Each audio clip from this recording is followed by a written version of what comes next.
Body of Clatsop County, all county service districts for which this body so acts and as the Clatsop County Local Contract Review Board is now meeting in regular session. Please join me for the flag salute.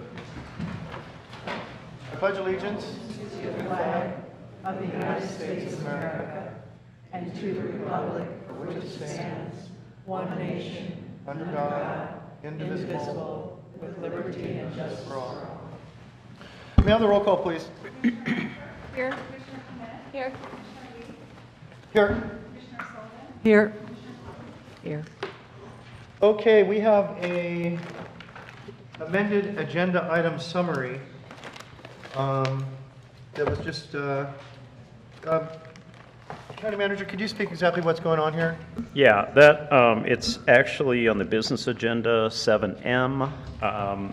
The summary, really, everything in it is the same. There was just a change in the total dollar amount. So that is on page 217 of your agenda. If you want to pull out the original summary you got and just add the one that was passed out tonight. And there was a typo on financials. Is that what it was, a typo? No, I think we were trying to come up with, we'll talk about that a little bit later. Okay. But these numbers kind of vary all the time, and so it's sometimes hard for us to know what the number is going to be going into the year. We know what the number is at the end of the year. Okay, then I would look for a motion to approve the amended agenda item into the agenda. So moved. Second. We have a motion second to approve the amended agenda. All those in favor? Aye. Opposed? Motion carries unanimously. Now is the time for business from the public.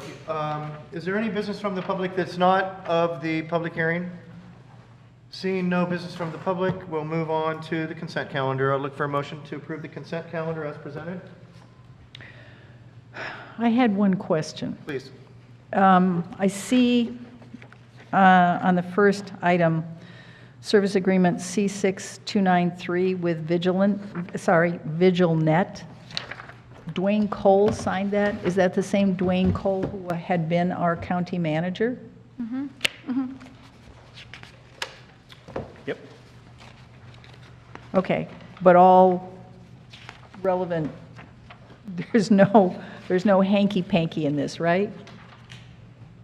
Yeah, no, they just had that name in their records and typed it in, so Cam's going to have to cross that out. and Okay, you'll good. Write in the appropriate one. Okay, good. I'm happy. Then I move the consent agenda. Good catch. Thank you. Yeah, good catch. Looking for a second? Second. We have a motion and second to approve the consent agenda. All those in favor? Aye. Aye. Opposed? Motion carries unanimously. Okay, this is a time set for a public hearing on the transfer of county property to a local nonprofit. This is page 27. May I have the staff report, please? Good evening. Chair Lee and members of the board, Clatsop County came into title of a tax foreclosed property October 19, 2016. This property is located in the Alderbrook neighborhood, and it is currently recategorized for other government low-income housing. And we are here this evening to have a public hearing to take comment on a transfer to a local nonprofit providing for low-income housing. Thank you for your report. Spent some time going through the informational summary. Does any of the commissioners have any questions or comments? Thank you for the staff report. Is there any public testimony? I have one here, Larry Bryant. Come on up, state your name and address for the record, and you have 3 minutes. Welcome.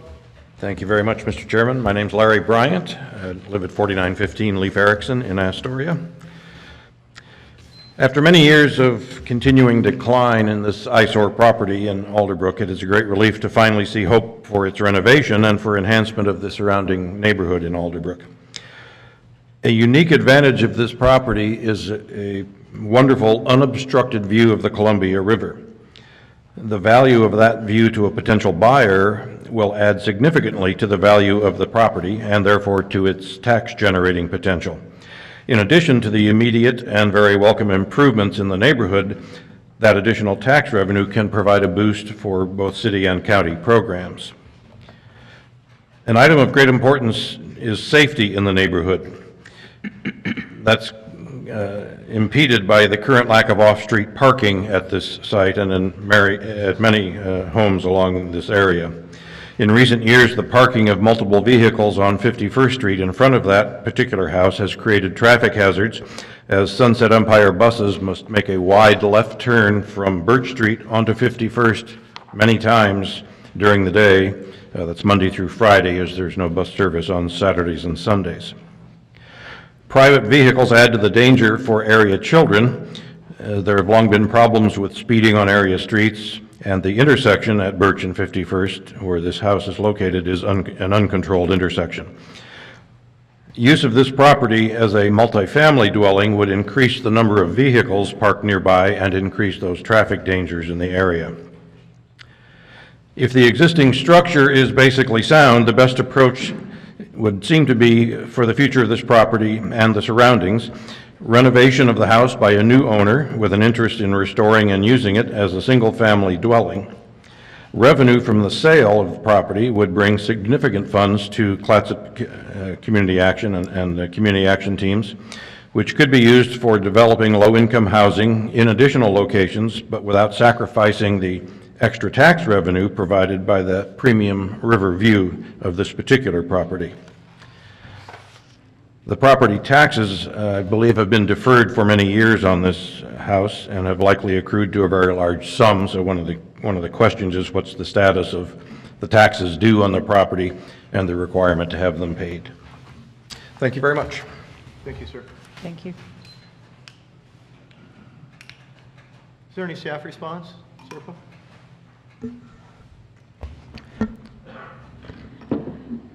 All the property taxes have been extinguished at the time of foreclosure, to answer the gentleman's question.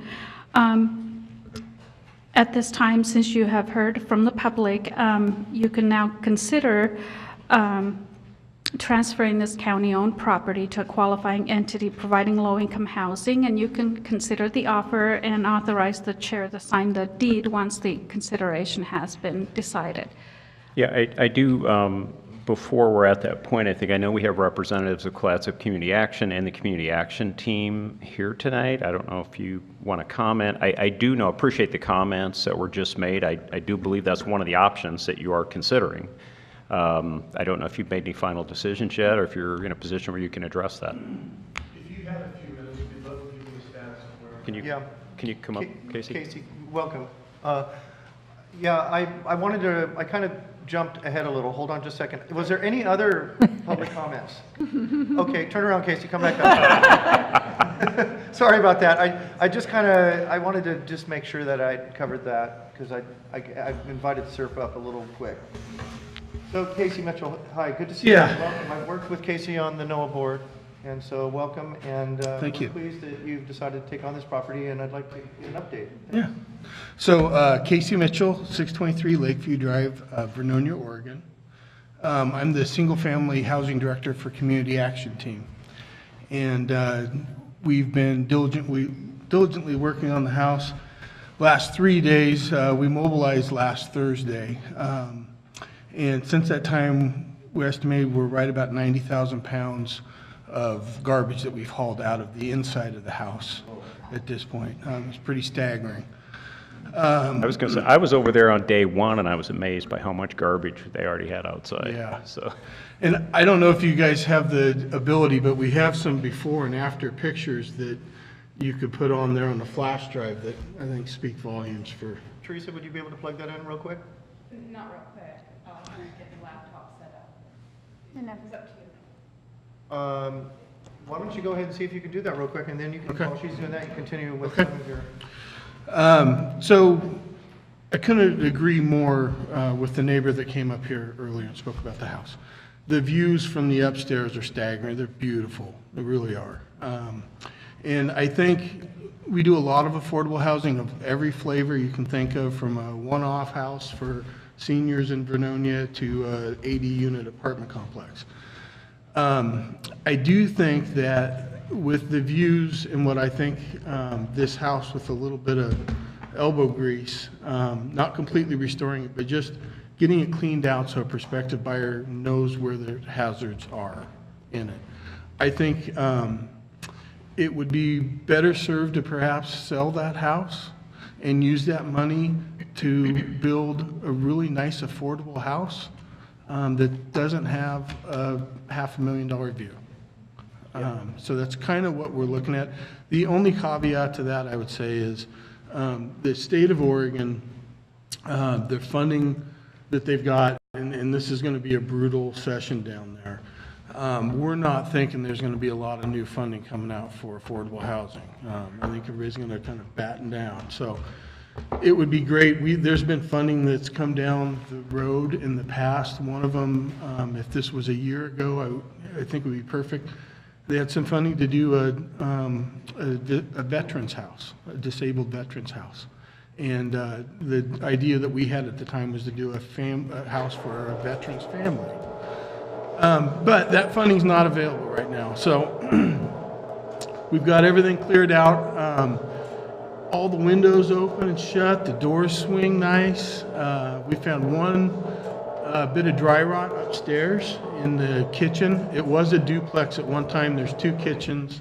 I think that's how the addition on the back of it that looks so terrible, that's kind of slipping off the house. I think that's how that came into being, is somebody converted it into a duplex, and that was their means to get people upstairs.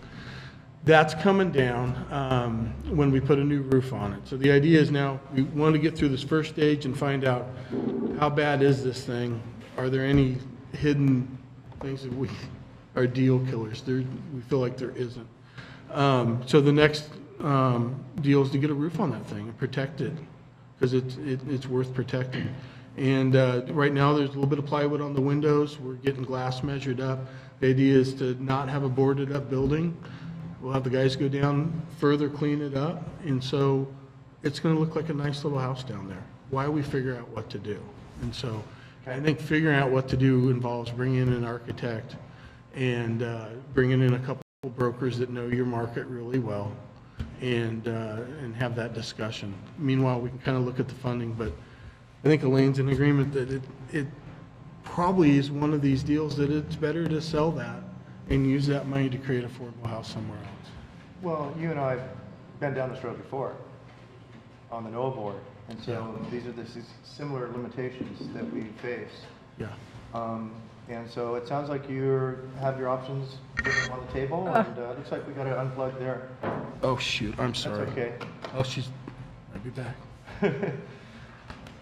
While we're getting that hooked up, does any of the commissioners have any questions or comments for our partners? Well, that's my neighborhood, and that's why I brought this to your attention in the first place, because I saw the value in that house. I would love to have taken a tour of it. I'm just 2 houses up. I didn't know that you had opened up a tour. But I'm not a tour, but so maybe in the future I'll have an opportunity to go in and view the house. I would very much like that. So I can see the value of selling that house and building it elsewhere, but my concern is also, would you be able to have the same amount of space in another location? Do you anticipate being able to get the money to have that? Because parking is parking. I know I park in the street. Yeah. And the fellow that lived there before had a big truck and a boat. Wouldn't necessarily be the case, but I mean, do you anticipate being able to build a comparable size house someplace else? Yeah, I want to see what the broker has to say. This, as you guys know, Astoria is going crazy right now, just like everywhere else. There's a lot of buyers from out of the area. So I don't think I understand the market well enough to really talk intelligently about what that thing could be worth once everything's cleaned up. you know, in my mind, it should be worth $100,000 at least.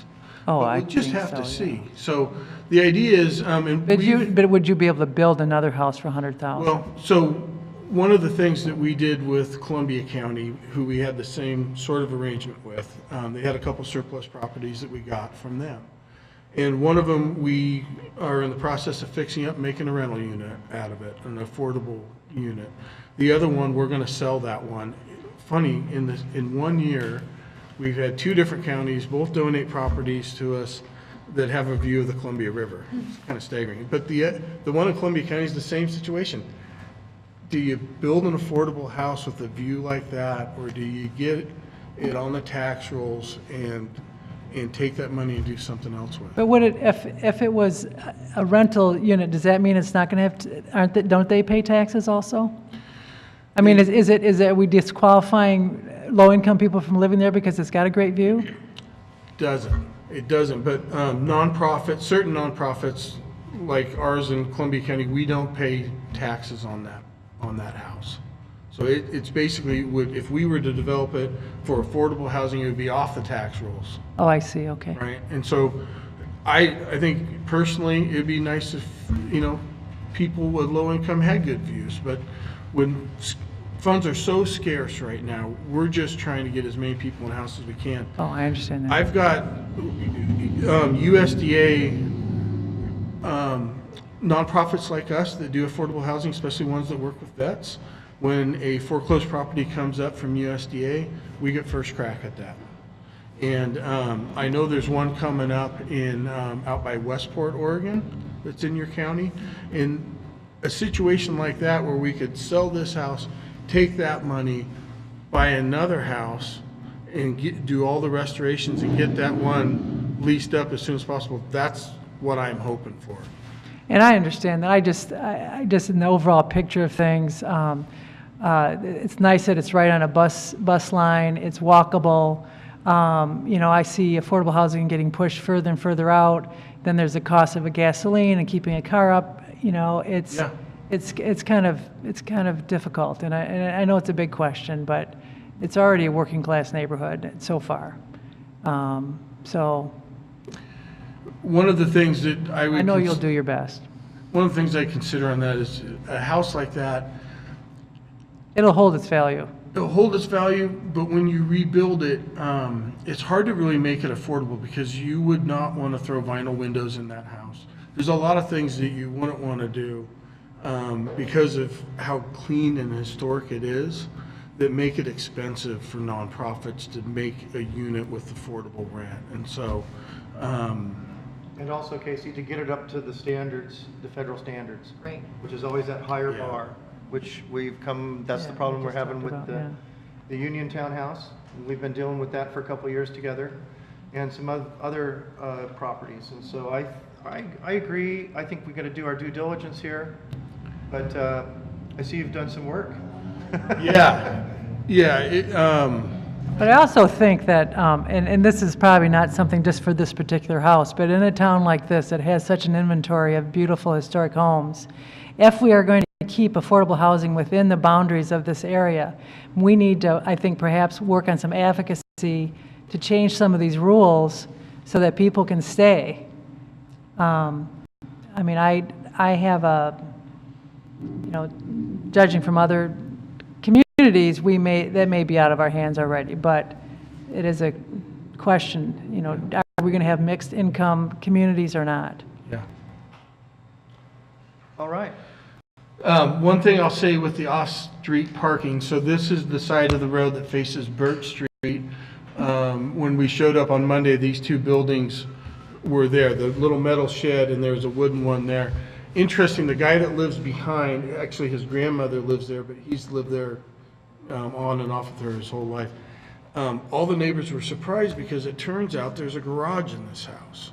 Really? And a driveway to get down to it, but somebody put these sheds in front of it, and so he's been familiar with the house since the 70s, and he was like, I can't believe this is here. My whole life I walked by it. So at least there's a place to put a car down underneath and one in the driveway to get them off Birch and 51st, so. And I don't know if you know this, but one of the last scenes of the television series Dexter was filmed outside this house and possibly inside the house, because I watched the actor when they shot the last scene there. So at one point there was, Hollywood equipment and stuff out there. They used that house. I'll be darned. So. Huh. Okay, is there any other questions for our partner in this adventure? Thank you so much. Is there anything you needed to add, Casey? No, I just want to say, we really appreciate the opportunity. The neighbors it's been like a parade for the last 3 days. They're so excited and very friendly. And the little lady that lives behind it, she's just been glued to her window the entire time. She's been waiting for this moment for a long time. All So right. it's- And it's fun down there. I would like to, and I had talked to Elaine briefly about this, about getting a neighborhood meeting together. I'd be happy to be a part of that, to talk to the neighbors about what's going on. In fact, I've already talked to several neighbors, hoping that we could get something like that together. You know, what'd be fun is when it's completely ready for public, have a barbecue there, invite the neighbors to come walk through it. I'm sure everybody's always wondered. I'd love to do that. And, I'd love to be it'd be part of kind of that. fun. Yeah. Okay, well, Thank you. I will now close the public hearing, and we can have a discussion or look for a motion. Mr. Chair, I move to transfer property to a local qualifying nonprofit for low-income housing and authorize the chair to sign the deed upon receipt of agreed consideration. Second. Second that. We have a motion, a second, to move the transfer of property to a local qualified nonprofit for low-income housing. Authorized chair to sign the deed upon receipt of agreed consideration. All those in favor? Aye. Aye. Opposed? Motion carries unanimously. Thank you, staff. Thank you, everybody. Thank you. Thank you, Mr. Mitchell. Good work, Kathleen. Our next item.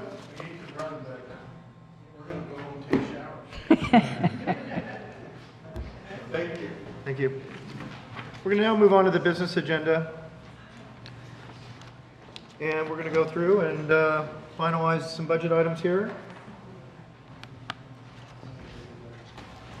So we'll move to item A, adoption of fiscal year 2017-18 county budget. May I have the staff report, please?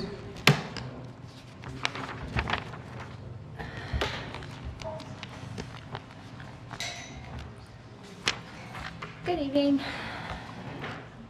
So now's the time to adopt the 17-18 budget. And so this is the final step in the process. The resolution in order adopts the 17-18 budget of $65,198,690. It imposes and categorizes the taxes provided for in the approved budget at a rate of 1.5338 per $1,000 of assessed value of all taxable property within Clatsop County for operations, and at a rate of 0.05 cents per 1,000 of assessed value for a local option levy. And it makes appropriations in accordance with Oregon local budget law. It reflects the budget as it was approved by the Budget Committee with the exception of the following adjustments that have either been requested by the board or that staff is proposing as described and are within the limitations of ORS 294.456. Those changes include a $7,500 increase to the dues and special assessment budget to increase the contributions made to outside agencies as requested by the board, a $21,750 increase to the district attorney's budget to account for a recent change in employees' health benefit status that wasn't known at the time of preparing the budget, a $2,780 increase to the medical examiner's budget to increase the medical examiner's FTE as requested by the board, a $3,500 increase to the general fund contingency as a result of increases in other general fund organizational units to be in compliance with the board's maintaining a contingency of 10% of general fund expenditures, a $22,440 increase to the video lottery budget. This is as a result of an increase in projected beginning balance, and that transfer will go to the planning division for continued economic development work. A $9,780 increase to the general fair operation budget for personnel services costs. a $65,000 increase to the special projects budget to complete projects that were budgeted for in the 2016-17 fiscal year that weren't able to get completed. And so as a result of these projects not being completed, the offsetting revenue will also roll into the 17-18 beginning balance. And then last, a $23,500 decrease to the jail commissary budget. And this is a result of closing this fund out of the general ledger accounting system and running it through a third-party vendor software. And this just reduces redundancies because essentially we run it through the third-party software, then we run it through the GL. So if the board wants to make any additional adjustments to the budget, the resolution will be revised accordingly. Oregon budget law limits the governing body to increases in approved budget expenditures to $5,000 or 10% of the fund, whichever is greater. And adoption of this resolution represents the board's final action in the annual budget process. The fiscal impact overall with the before mentioned recommendations is a $65,198,690 budget, with unappropriated fund balances of $4,504,280 in the general fund and $2,390,390 in the special projects fund. Staff recommends the board adopt the budget as presented and approved by the budget committee with the board request and staff recommended changes. Great. Thank you. Yep. And I'd look for a motion. I have a question. Sure. So on the third item down, the increase to the general fund contingency as a result of increases in other general fund organizational limits, did you say 3,500? 3,500. But It's what I see is 1,330. This is the overall, so the contingency amount, so the 10% contingency is the total amount that's being added to the, that's a percentage of the overall general fund budget. And so it's a $3,500 increase to the general fund contingency as a percentage of the overall general fund. So what is the significance of the $1,330? Wait, where are you? On the third bullet down?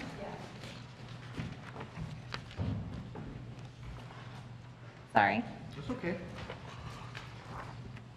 Yeah, we've got a typo here on the agenda item. Oh, my apologies. Yeah, This sorry. This is, there was an adjustment made to the contingency one after I added all of these. Yeah, and it's because we added these additional increases to the medical examiner and the dues and special assessments and the district attorney's budget. My apologies. So what should the amount be? The total amount that we're increasing the contingency line item budget is $3,500. The total amount of the adopted budget is $65,198,690. I see. So this has been redone. Yeah, this, my apologies. I thought this got updated too. I'm sorry. It's apologies. a complicated business. It looks fine. I can provide you each with a copy really quick if you'd like. Once you do that. You want a copy first before we do this? Uh-huh. Okay. Yeah. Thank you, Monica.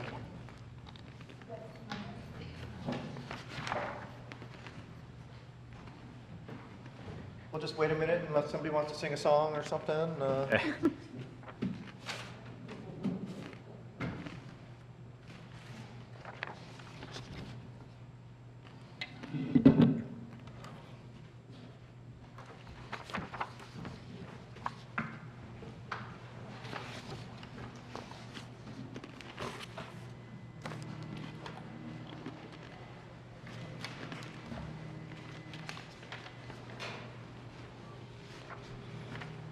Monica, are we gonna, are the other budgets the same?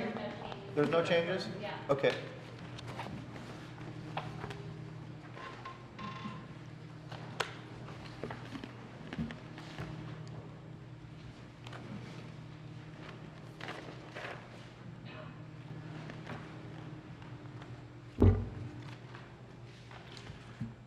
Yeah, thanks for catching that, Commissioner Nebaker. I was kind of a little confused too because I saw that a couple of those numbers weren't jiving.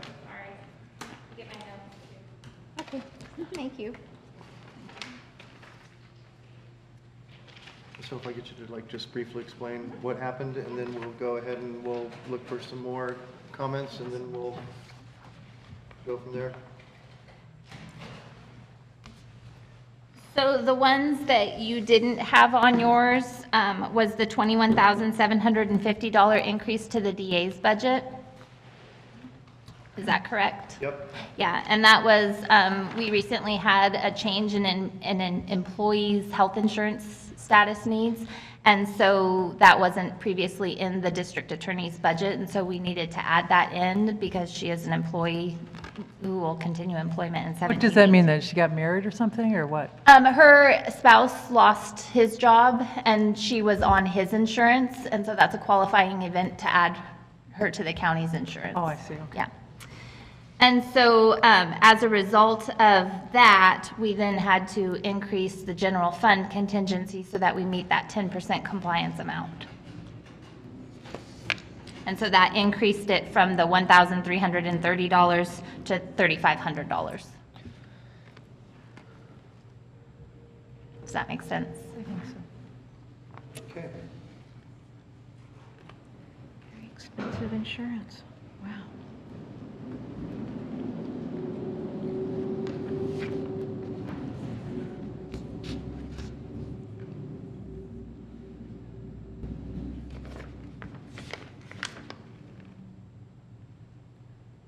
So the $21,700, 750 is Health insurance, for, a family.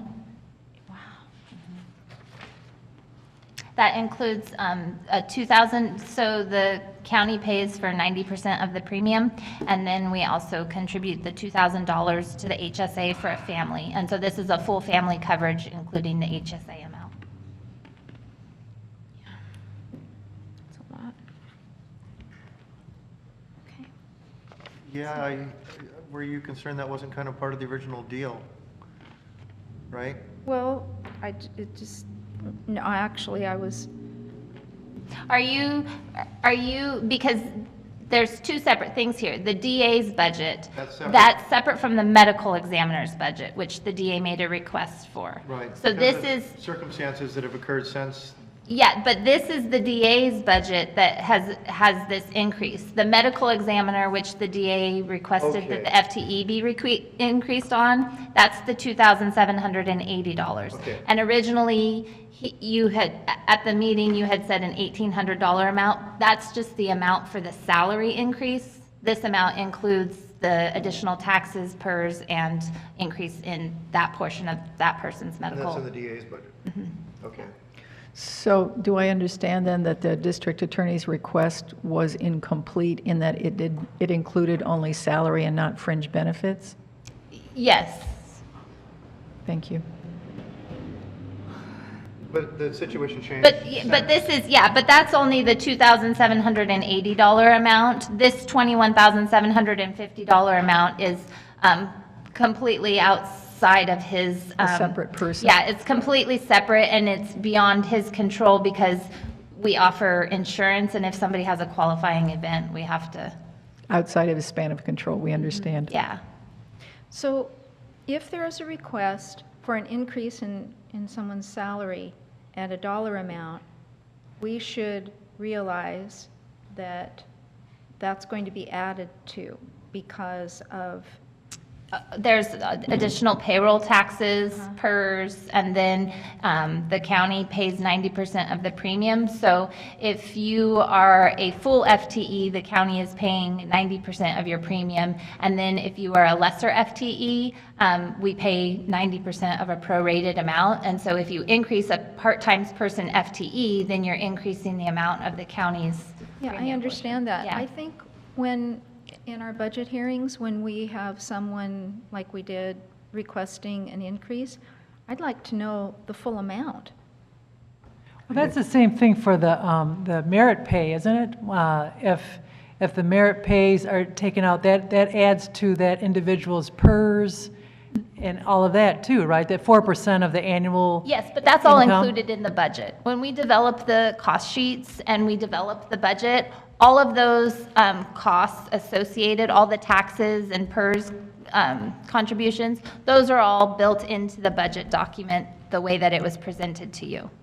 The only thing that wasn't presented to you with the taxes is the, you know, he quoted the salary amount, and so But to no fault of him. the merit bonus pay is for the managers. That's a new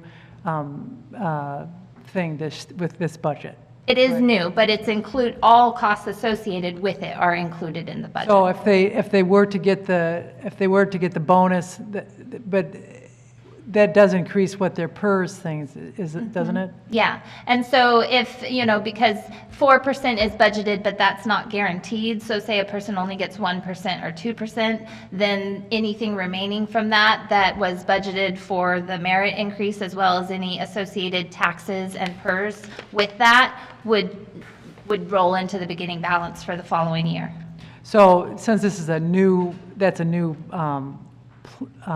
program, so we'll be given updates on who gets what bonuses and whatnot, and what that means for the budget. I can let Cam speak to that, but that's something that won't be happening until the end of the fiscal year, because their goals are based on. Yeah, I mean, basically, that'll be a year from now. You know, we have goals set for folks, and depending upon how they perform based on those goals, which we'll measure, you know, about a year from now, then decisions will be made about, you know, whether they're eligible for nothing, or 1%, or 2%, or 3%, based on whether they achieve the goals or not. And who will be making those decisions? Is that your job, Cam, or? Well, yeah, I mean, it's really not a decision so much as someone saying, you know, you said you're going to increase revenue by 10%, you increased revenue by 10%, so you met that goal. So someone needs to review those goals and to determine, did someone actually meet that goal or not? So who wrote the goals? The goals are mutually agreed upon between the supervisor and the particular employee that's eligible for the goal. It's a pretty good dialogue process.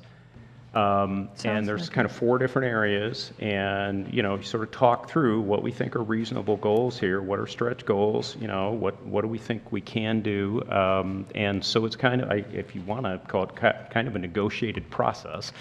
But in the end, it's the supervisor that signs off and accepts, yeah, I'm good with these goals, and these are the things I will evaluate you on a year from now. I think that, colleagues, I think that would be a good process for us to have with our county manager. I mean, I really like the sound of an evaluation, not for bonuses particularly, because I think you also get a pretty good salary. Yeah, no, my recommendation is I should not be eligible for the Yeah, I'm not talking about but the process itself, where we discuss specific numbers rather than impressions or, you know, more general things that we have. Commissioner Sullivan, you said SMART goals, you know, specific, measurable. Oh, yeah, the acronym, yeah. Yeah. I think that would be an improvement on the process we had. I'd be really happy to see us do that so that it wasn't just subjective feelings involved, that it really is more data, and it gives our manager clearer direction on what we're looking for, and it's consistent with what employees are getting. I would also wonder, though, is this a good enough system we could take it more top to bottom? Because I'm very clear that it's the work of the workers involved, not just the managers, that yield the results. So when we're looking at this, and I apologize because I wasn't getting good enough reception to weigh in on this during the board's deliberation, because I was with bad reception through no fault of anybody. But it's a top to bottom thing. So what I'm looking for is consistency. And we're looking to be clear with every employee we have, top to bottom, what are our expectations? And we have this negotiated process because I think there's more clarity there. I think it's more empowering. And I think that's the goal that we all had when we came here, was to empower for best performance. So I don't know how we do that from the budget standpoint right now, but I'd like to throw that into the mix. Well, appreciate that. before you get even to the budget aspects of that, with the bargaining units, I mean, obviously that's a negotiation, whether they even want to consider a plan like this. And what we found when we were implementing it is 4 of our bargaining units said, yeah, we're interested and we'd like to work under that system, and 1 said no. So that's where we are. And we're going to continue this conversation when That's we good. have the, at the next meeting. This is the. So then we're going to talk yeah. about some of the things that I'm going to bring forward and entertain your recommendations also. Thank you, I appreciate that. Yeah. Because this is such an important thing that we're doing here tonight. And I like that we're going to take some time and think about it tonight, that we've thought about it before, and we're going to continue to think about it. Thank you for that. Sure. So is there any other questions? I'd look for a motion unless we have any comments or questions for staff concerning the budget. Charlie, I'd like to make a motion. I move that the board approve the resolution adopting the budget for 2017 to 18 by organizational unit imposing taxes, categorizing taxes, and making appropriations for Clatsop County as approved by the Budget Committee with board requests as well as the staff recommended changes. Second. We have a motion, a second, that the board approve the resolution adopting the budget for 2017-18 by organizational unit, opposing taxes, categorizing taxes, making appropriations for Clatsop County as approved by the Budget Committee with board requests as well as the staff recommended changes. I have some discussion, if I may, a little more. Is there any further deliberations? Thank you. Did I we have a wanna- second? Yeah, I seconded. Yeah, this is the time for it. Yeah, this is time for any further deliberations. No, I asked if we had a second. We did. Yeah. That I did, yeah. So we have a motion, a second. Is there any further deliberations? Thank you. So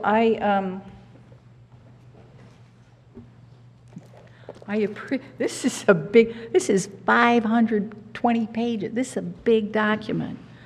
I mean, you did a lot of work on this, And staff. and staff. It's an award-winning document. It's beautiful. It's very impressive. I know that. That makes me want to say yes, but I have concerns. And my printer doesn't work, so I have handwritten stuff again. I think about the budget, because this is the way we justify to the people who work to make the money that makes this budget real. We say, okay, these are our priorities.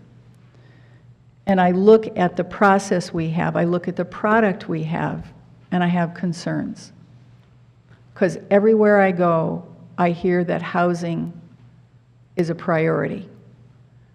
I know that I also hear that jobs that are good for people in the planet are a priority. Everywhere I go, I know that resilience is a priority. Everything that we hold dear is at risk from catastrophic events. And so when I look at the process and the product, I don't see what I think is the appropriate focus on these critical issues. In my mind, if we have good jobs that are good for people in the planet, we're going to have more money. We're going to be able to pay for health care and education. I mean, we have homeless people, we have hungry people, we have people who are addicted, who are suffering from all kinds of mental illnesses. What do we do about them? And in my mind, the process that we have doesn't allow us the, I want to say, the ease or the flexibility or the time to tease out how to raise those community issues. I mean, I understand the need for structure and prudence, and by golly, I'm all for those. I've lived my life, this is the stuff I've lived my life doing, and I believe in that.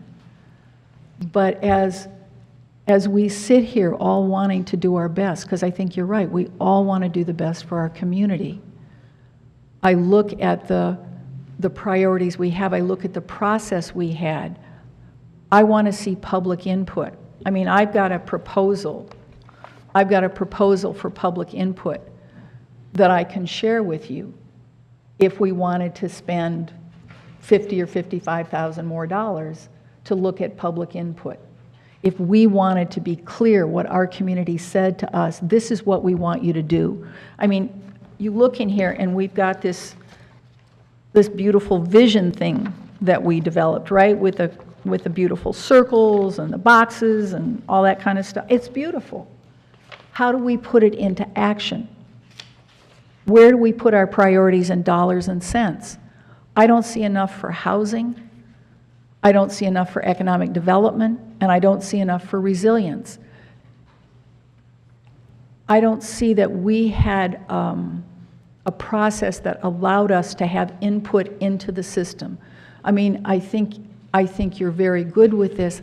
I would say a process that puts the board at the top of the org chart.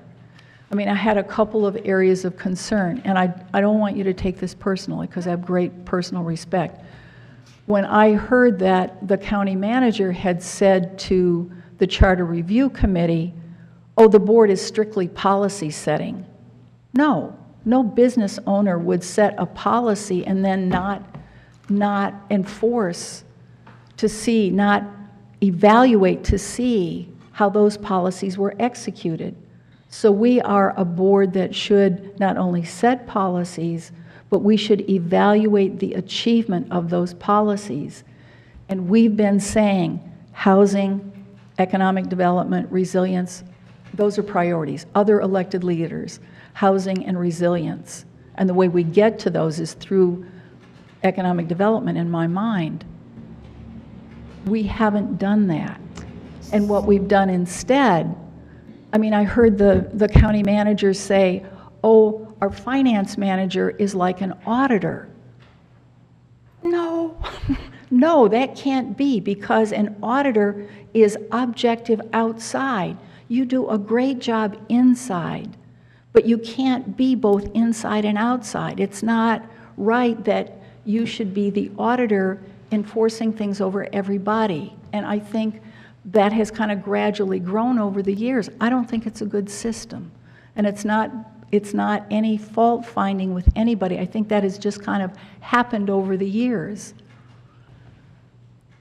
So I have concerns about this with the greatest possible respect for what you've done. So if I may, just in regards to housing and economic development, in the budget, within the resources that we're able to afford to, there is an additional FTE that is split between the planning department and the building codes department that's included in this budget. I understand that. So we are, within the resources that we have available, trying to increase staff to be able to provide those services that. If I may say, this is my concern, that you have such a close control over the resources available and the devotion to the building of the cash reserves that we fail to respond to community needs.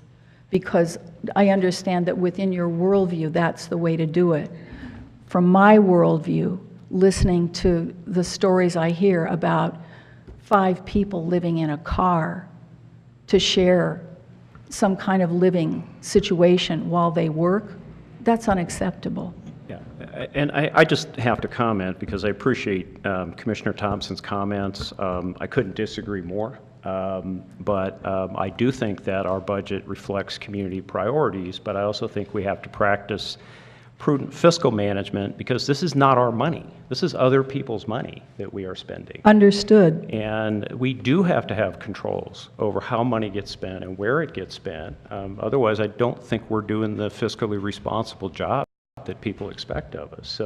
So while I appreciate, your passion around those issues, I do think Monica's point is a fair one, that within the resources we have, we certainly try to do what we can. And if there was a clear direction from a majority of the board that said, we want different priorities, those are the priorities we would work on. No, we have priorities. My concern is that building cash reserves at a time when we need to be building community responsiveness is the wrong priority. Now, I'm for prudence. I'm fully aware it's other people's money. Fully aware it's other people's money. But people don't care about winning awards for fiscal prudence or the beauty of the budget document. What they care about is community services in their neighborhoods. And so I think good people can disagree, and I think that's what we're in the discussion of, is good people maybe having a difference of opinion. But I want to tell you, I think that building cash reserves at the expense of being able to do more housing and more resilience shortchanges the needs of the people in our communities. And it's I'm almost done, thanks. It's an acceptable level of cash reserves were we to allocate more money. Part of the reason for the cash reserves is resiliency, because if there was a catastrophic event in the county, we won't have income because the majority of the properties aren't going to be able to have taxes assessed on them. And so we're still going to have services that we need to be able to provide to the citizens who... I'd like to see more data about this. One of my major concerns about our process, 'cause I very much appreciate that, and I am working with people about state and federal money that's going to come in, because we will have state and federal money coming in. I want it to come in such a way that we planned for it, plus our own money, so that we can have this community remain viable, so that people want to continue to live here. Because if they can't, then we do truly become a ghost town. So when we look at this, what's a prudent level of reserves? Well, we can have opinions. I don't want to hear just opinions. What I want to have is deliberations where we have data, where we evaluate options and outcomes, and we do it in a way where we're not rushed through the process at 90 miles an hour. Well, I think the time for that is probably coming pretty soon, because we've gotten the first draft of our long-term financial plan from our consultants. They have some recommendations regarding the levels of reserves, and at some point in the not too distant future, they should be here to present the study and have that discussion. So. I'll very much look forward to that. Seeing no further deliberations, we have a motion, a second, to approve the fiscal budget for the year 2017-18. All those in favor? Aye. Aye. Aye. Opposed? No. Motion carries 4-1.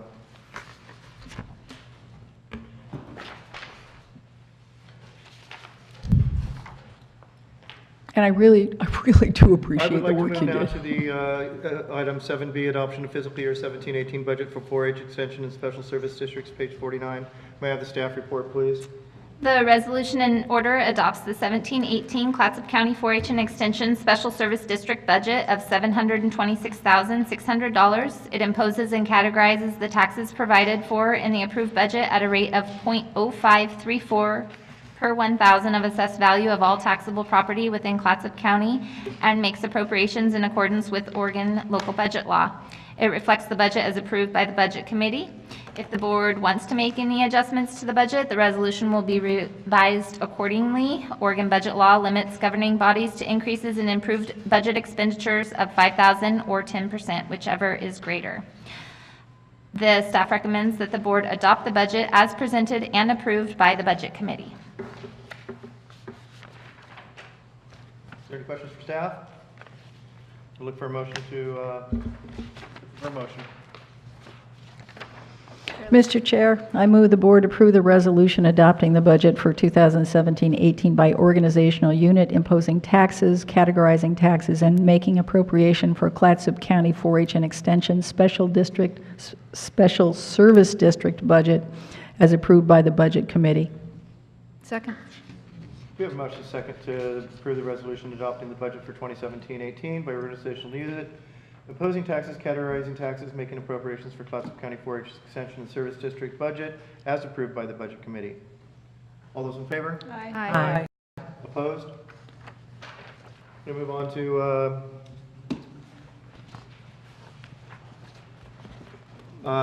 17-18 budget for Rural Law Enforcement District. May I have the staff report, please?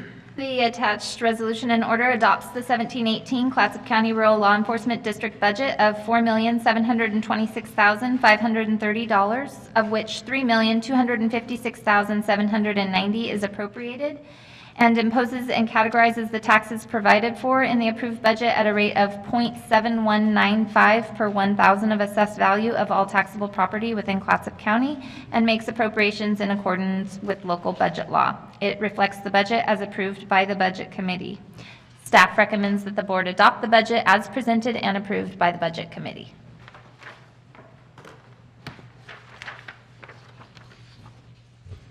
Ms. Questions for staff? I'll look for a motion. I move that the board approve the resolution adopting the budget for 2017-18 by organizational unit, imposing taxes, categorizing taxes, and making appropriation for Clatsop County Rural Law Enforcement District as approved by the Budget Committee. Second.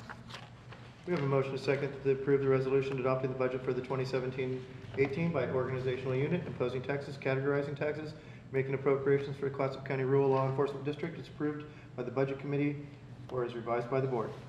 Seeing no further deliberations, all those in favor? Aye. Aye. Aye. Opposed? Motion carries unanimously. Okay, 57. Adoption of fiscal year 17-8 budget for Road District Number 1, page 57. May I have the staff report, please? The resolution in order adopts the 17-18 Clatsop County Road District Number 1 budget of $4,524,270, imposes and categorizes the taxes provided for at the rate of 1.0175 per $1,000 of assessed value of all taxable property within Clatsop County, and makes appropriations in accordance with Oregon local budget law. It reflects the budget as approved by the Budget Committee. Staff recommends that the board adopt the 17-18 budget as presented and approved by the Budget Committee.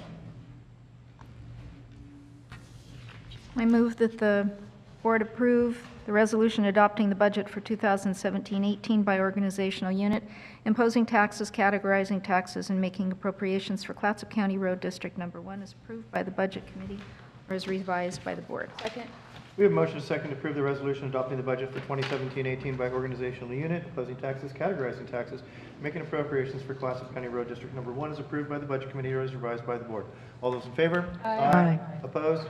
Motion carries unanimously. And finally, the adoption of fiscal year 2017-18 Westport Sewer Service District. May I have the staff report, please? The resolution in order adopts the 17-18 Westport Sewer Service District budget of $197,380 and makes appropriations in accordance with Oregon local budget law. It reflects the budget as approved by the Budget Committee with no proposed adjustments. Staff recommends the board adopt the budget as presented and approved by the Budget Committee. I move that the board approve the resolution adopting the budget for 2017-18 by organizational unit and making appropriations for Westport Sewer Service District as approved by the Budget Committee or as revised by the board. Second. We have a motion and a second to move that the board approve the resolution adopting the budget for 2017-18 by organizational unit, making appropriations for Westport Sewer Service District as approved by the Budget Committee or as revised by the board. All those in favor? Aye. Aye. Opposed? Motion carries unanimously. All right, now we're going to move on to item F. Adopt proposed fee schedule to be implemented July 1st, 2017, page 67. May I have the staff report, please? On an annual basis, staff reviews all countywide fees to make sure that we are appropriately charging for the services that we're providing, because we don't want to overcharge people, but we also want to make sure that we are collecting an adequate amount to pay for the services that we're providing. And so we evaluate it on an annual basis, and then sometimes throughout the year, we also bring forward any additional fees that may be relevant. Pursuant to ORS 294.160, it's necessary that the board allow the opportunity for public comment to consider testimony from any and all persons who may wish to comment on the proposed fee schedule for Clatsop County prior to adoption of the schedule. And so staff recommends that the board allow for public comment and, after consideration of testimony, adopt the proposed fee schedule with an implementation date of July 1, 2017. All right, thank you for the staff report. Is there any public comment concerning the adoption of the proposed fee schedule? Seeing no public comment for the proposed fee schedule, I'd entertain a motion. Mr. Chair, Just some questions. yeah, are we going to have a chance, I mean, we have a long meeting tonight. Are we have a chance to discuss this next time? Because I have questions too. I don't want to torture anybody, but I do have questions about some of these. If you postpone, then we would have to move this to adopting it on the July July 12th agenda, and so we wouldn't be able to implement these fees at that time. Well, no, that's not what I'm Okay. suggesting. Can I ask questions next Oh. time? I'm happy to move it this time. I just want to ask questions at some point, and I don't need to do that tonight. Oh, you can ask questions now if you want. Well, one question I have is, on the informational summary, it's cost provided by neighboring, and then there's nothing left there. Neighboring what? Jurisdictions, or? On the front page of the agenda. Oh, Second sorry, it got, paragraph, yeah, last it is word. neighboring jurisdictions, sorry. Okay, so like you. So like when we did a countywide fee study a couple years ago, and we looked at other jurisdictions such as the city of Astoria, Seaside, Gerhart, as well as Tillamook and Columbia counties. And then we also expanded and looked at other counties within the state of Oregon. So we want to make sure that, especially specifically within our county, services that our county building codes department or planning department are relatively close to what the city of Astoria is charging for those same types of services. And so, yeah, so we're cognizant of what other jurisdictions are charging, as well as making sure that we're covering our costs, but also not charging too much. So I see that some of the fees are raised and some are not. So some of them, there's no need to do so. For instance, in the Community Development and Planning Department, there have been a number of fees that were increased by $9. And so we evaluated, there's a significant amount of work that the GIS tech person does. And all of the fees that have these $9 increase are fees that utilize that service that is provided by maintaining the GIS information. And so in a way to recoup the cost of that personnel, we have increased that fee by $9. In one instance, it's a percentage, it's 1%, because the amount of work, it's a $3,681 fee, and so $9 isn't really going to cover the amount of work that the GIS person does for that sort of thing, so it's a percentage, it's 1% of the total fee. In the on-site wastewater and environmental health department, there were a number of fees, and part of that's because of those fees haven't been increased in a while. For example, in environmental health, and then also in the on-site wastewater, some of that is because that's a, go ahead. Just go through this page by page. Oh, sorry, I didn't know if there were specific ones that you wanted to discuss. I do. Okay, Well, we No, that was, we were just hopping around. last so- year. okay. Okay. No, I know, but I had. So more what questions. I'm sorry, what other questions do you have? Yeah, I'm done, thank you. Okay, so page 71, room tax determination fee. Tell me about that, what is that? So that's in the assessment and tax office, and it's, if you want to be able to be no? I'm going to let Suzanne speak to this one because that's her department. If you want to. Yes, please. No, this is a big issue that's going to be before us soon. So at certain times, we will come across a property that has not registered. And so we do what's called a determination. We may find them through one of the intermediaries, Airbnb, something like that, and find that they've been renting all along and not registered and not paying. So we'll do what's called a determination based on information for like properties or information that we've been able to ascertain off of the Airbnb or one of those, and we make them pay it. So it's like a penalty, but It's do a you, penalty. do you go back and try and, good for you, okay, great. We're taking this very seriously. Good for and- you. And so it takes time for the research and sending the information out, so that's the fee. Right, and so, more questions. We've got residential fire protection, now that's in community development, that's not related to you particularly, but we're going to be having lots more interest. I know my constituents are interested in this Airbnb business, and so when we're looking at equity in terms of across the board for bricks and mortar hotels, because this is what my constituents are talking to me about. That's how come I'm bringing it forward. So thank you for taking it seriously. They were impressed by your professionalism and competence. They met with you. Yeah. So when we get to, on page 73, we're looking at residential fire protection. And that's in community development. So I don't know who speaks to that. That would be Heather. Oh, and David, who And actually he's just, not here. yeah, he Okay, just all right, well, exited. fine, I'll save it for another time. Okay, so plan review fees. I think this is a Heather Weller's, you review plans, right? I just had one. I see that the structure plan is 75%, on page 76. I see that the structural plan is, can be 75% of the building permit fee. Then comes fire and safety, 50%, electrical, 35%. Are those cumulative, or does the structural plan include all of that? I'm sorry, okay.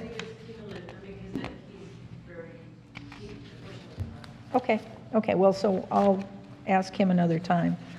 But I was curious, because these are the things people call and ask us about, right? You know, if you're me. Okay, tourist facility. Under public health. Tourist facility, bed and breakfast, travelers accommodation, organizational camp. There's nothing on here on page 84.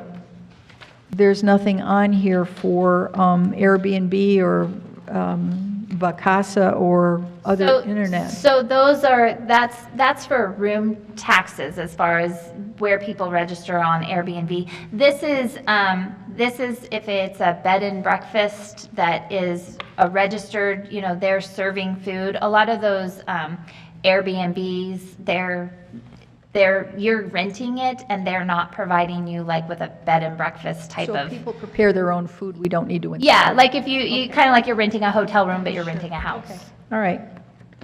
I'm just looking to get my head on straight about this stuff. Okay, that's what I had. Thank you. Okay. May I ask you the candidate voters pamphlet statement? That's just if someone is going to contribute to the voters pamphlet, right? That's the fee for that, okay. Thank you. Okay. Is there any questions for staff? Okay, seeing no more questions for staff, I'd look for a motion to.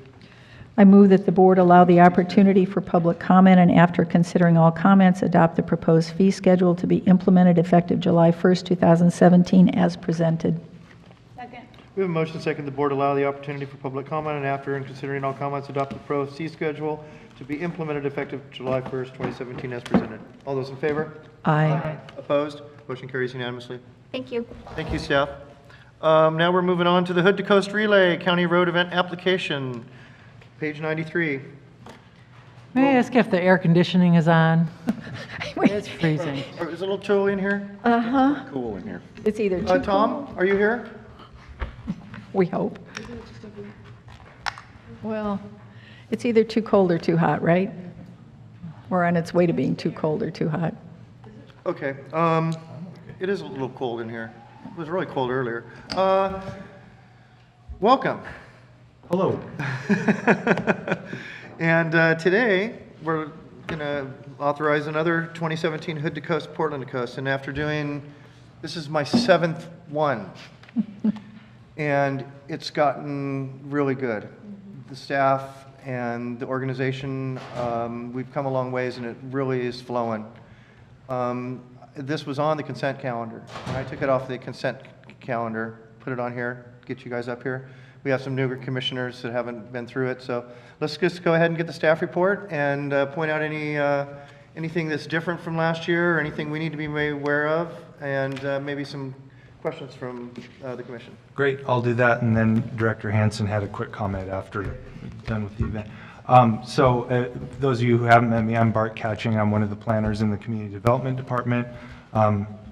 We're here to present for your consideration the 2017 Hood to Coast Relay Large County Road Event Permit. Staff recommends conditional approval of the application and the recommended agency deposit amount that I'll discuss below.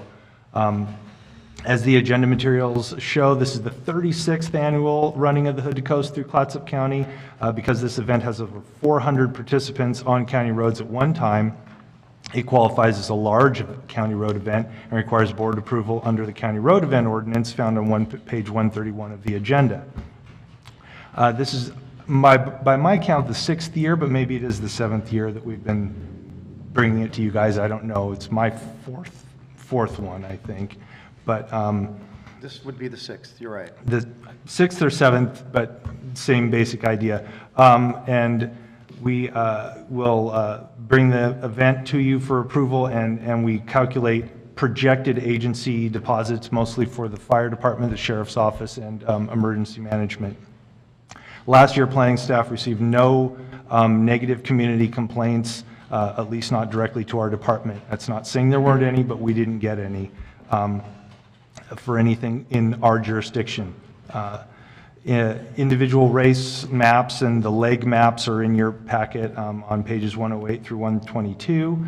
The route is the same as last year, and the number of participants is the same for both the running and the walking teams. It's capped out by the event itself, and I don't have those numbers memorized, but it's thousands of people. The one difference this year that is of note is that the principal of Lewis and Clark School reached out to both the race and us a couple months ago and asked if they could do some tent camping to go along with their concessions at Lewis and Clark School on the baseball fields. I didn't see any major problem with that. I told them I would include it as part of the permit and mention it to you guys as part of the overall event. Jewel School has had overnight stays in their gym for decades, I guess. There's a couple other places along the route that allow tent camping in fields and at one of the granges. So this would be in line with that and probably less impactful, but it bears mentioning for you guys to consider. And his letter, the principal of Lewis and Clark's letter, is on page 103, if you care to look at it. The recommended conditions of approval are just updated for this year, but are substantively the same as the last few years. County Council helped develop them with our other planner, Julia Decker, several years ago, and they're good conditions as far as I can tell. And other than that, just the fiscal impact, it's gotten to the point where we have this rolling along and we don't need to get more money for community development. We have a $500 fee for these large events. That's paid. I believe that more than covers our staff time, and all the other costs incurred are directly passed through billed from us to the event to reimburse the local fire districts and the sheriff's office and a couple other organizations. So that amount that we're requesting as part of this approval for this year is an estimate of $23,500. The event gives us the check beforehand. We hold on to it and disperse it and make any adjustments after the fact. And that's all I have, and I'm happy to answer any questions. That's a great staff report. Before we take questions, Heather, did you have a comment? Well, I just wanted to ask that if the route doesn't change and if the stops and the number of folks that are participating don't change, and we haven't had complaints, if you really did want to review this every year, since there really isn't anything that you're reviewing other than it's informational, it just seems. So that was just a suggestion that perhaps, I don't know if we would need to change the county code. It does say you need to approve it, but we could look at it as it's the same, so it would basically be renewed. So that was the only thing. Yeah, I completely agree. I just simply pulled it off the consent calendar. I simply pulled it off, kind of an information for our new commissioners. Well, if I could. So it's a big impact on local people, and if you raise it up in some fashion, it helps people. I mean, everybody who needs to know probably already knows, but if people are checking the internet and don't somehow realize that they're going to come upon many thousands of people, so as long as you get the publicity out there, fine. I don't think we need to see it, but I think the word needs to get out so that everybody does it, and I assume you're already doing that.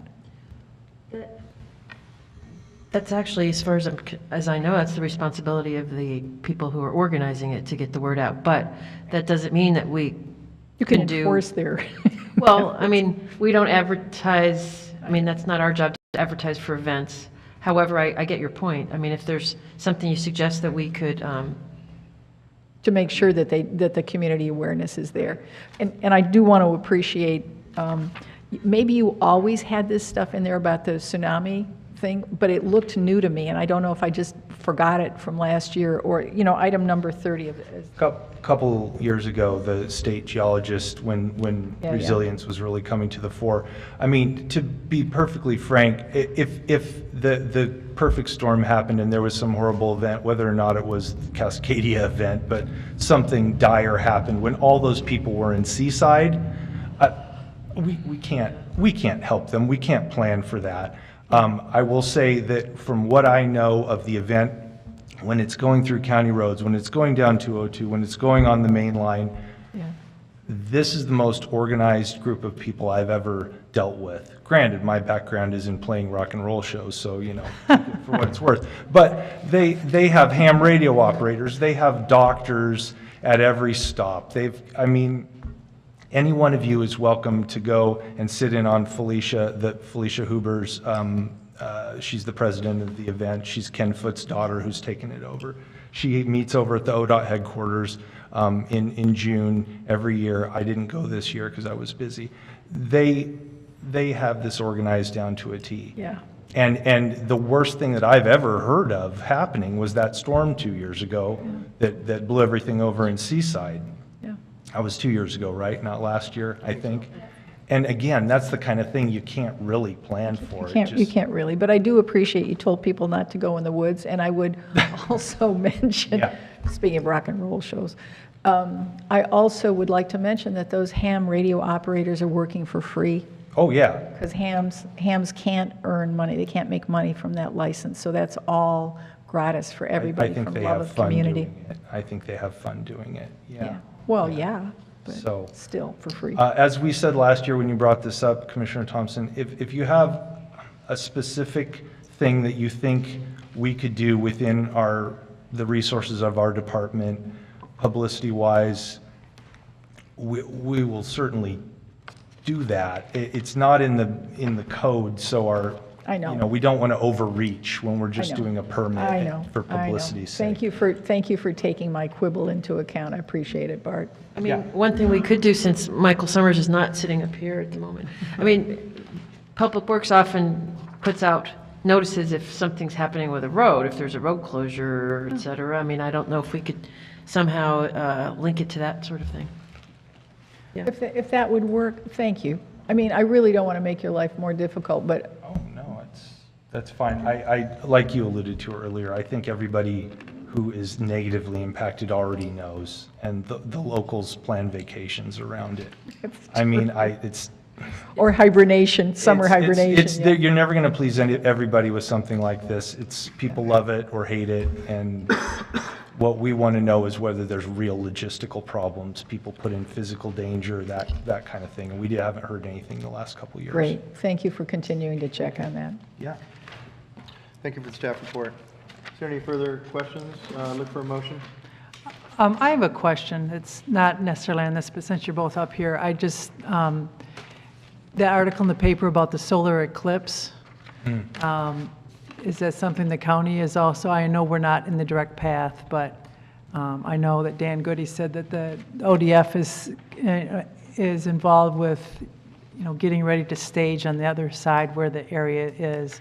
I'm just wondering if our county has any part of that at all. Are we concerned about that? We're There's been- outside. Oh, I know we are. I know we are. I but think it's mean- because we're significantly outside of it. There's been a lot of buzz on, there's a planning network, and planning directors from around the state, And the counties that are directly in that path are definitely Right. freaking out and trying to, figure out how to respond. But I haven't heard any inquiries specifically about it. And you had one? Because someone said that that 101 is going to be so jammed that people coming and going out of the area is going to be difficult. I believe it goes over Florence, if I'm so, I know it's you know. Corvallis No, is in it. I know, I'm just saying that will, it seems to me that it will spill over. I mean, It could. my job is tourism, and people come and go on Highway 101 all the time. And so I think it will impact, like I said, people coming and going out of this area. Has anybody called at the hotel about it? You mean about staying with us? No, because like you said, we're not in the zone. So more of just. Yeah, it's just more of I just was curious, because you guys are in planning, and so I just wondered. Well, I suppose it's likely if you're coming to the area and you're not from around here, you might be traveling elsewhere. I mean, if I wasn't aware of it and I was coming up from Ashland, I wouldn't plan that weekend to travel 101. Right. Yep.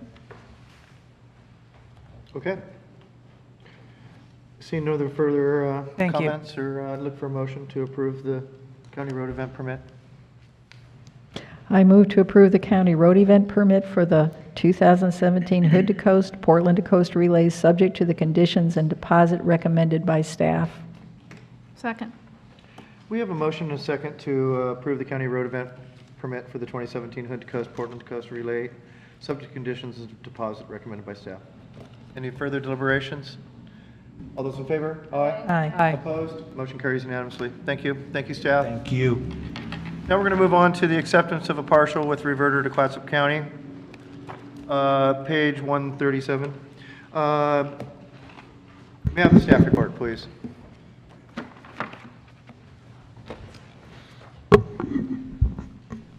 Clatsop County came into title of tax foreclosed land in 1932. It was a large tract and portions of it were sold to lumber company and for street right-of-ways. There was a remaining parcel, and that was sold to the city of Warrenton in May of '63 with a reversionary clause stating that it was to be used for the purposes of garbage dump, sand pit, and other municipal and public purposes. The city of Warrenton determined at their May 23, 2017 meeting that their public and municipal purpose has ceased. So they are wanting to deed this property back to the county. This parcel contains approximately 3.83 acres, of which half appears to be in the city of Warrenton's locally significant wetlands. The current real market value for this property is $98,444, with the assessed value of $66,176. It is off of Juniper Street in Warrenton, and it is near the former city dump. And John Sprecher, City of Warrenton's landfill consultant, who provides reports and data on monitoring their former dump site to DEQ, stated that this tax lot is not included in their post-closure monitoring area, meaning that it has not been affected by what was near there.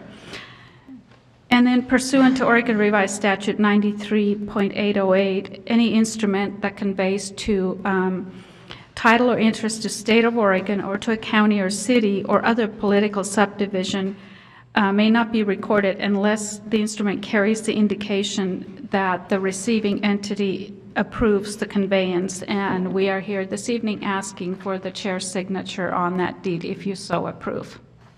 Yeah, it's pretty straightforward. I talked to the mayor about this. I have some questions, though. I didn't get the chance to talk to the mayor, so. Okay. I was wondering, so what it is the city of Warrenton wants to give this back to us? Is that what it is? Well, in essence, yes, but there's a clause in there that they have to give it back to us if they're not using it for a municipal purpose.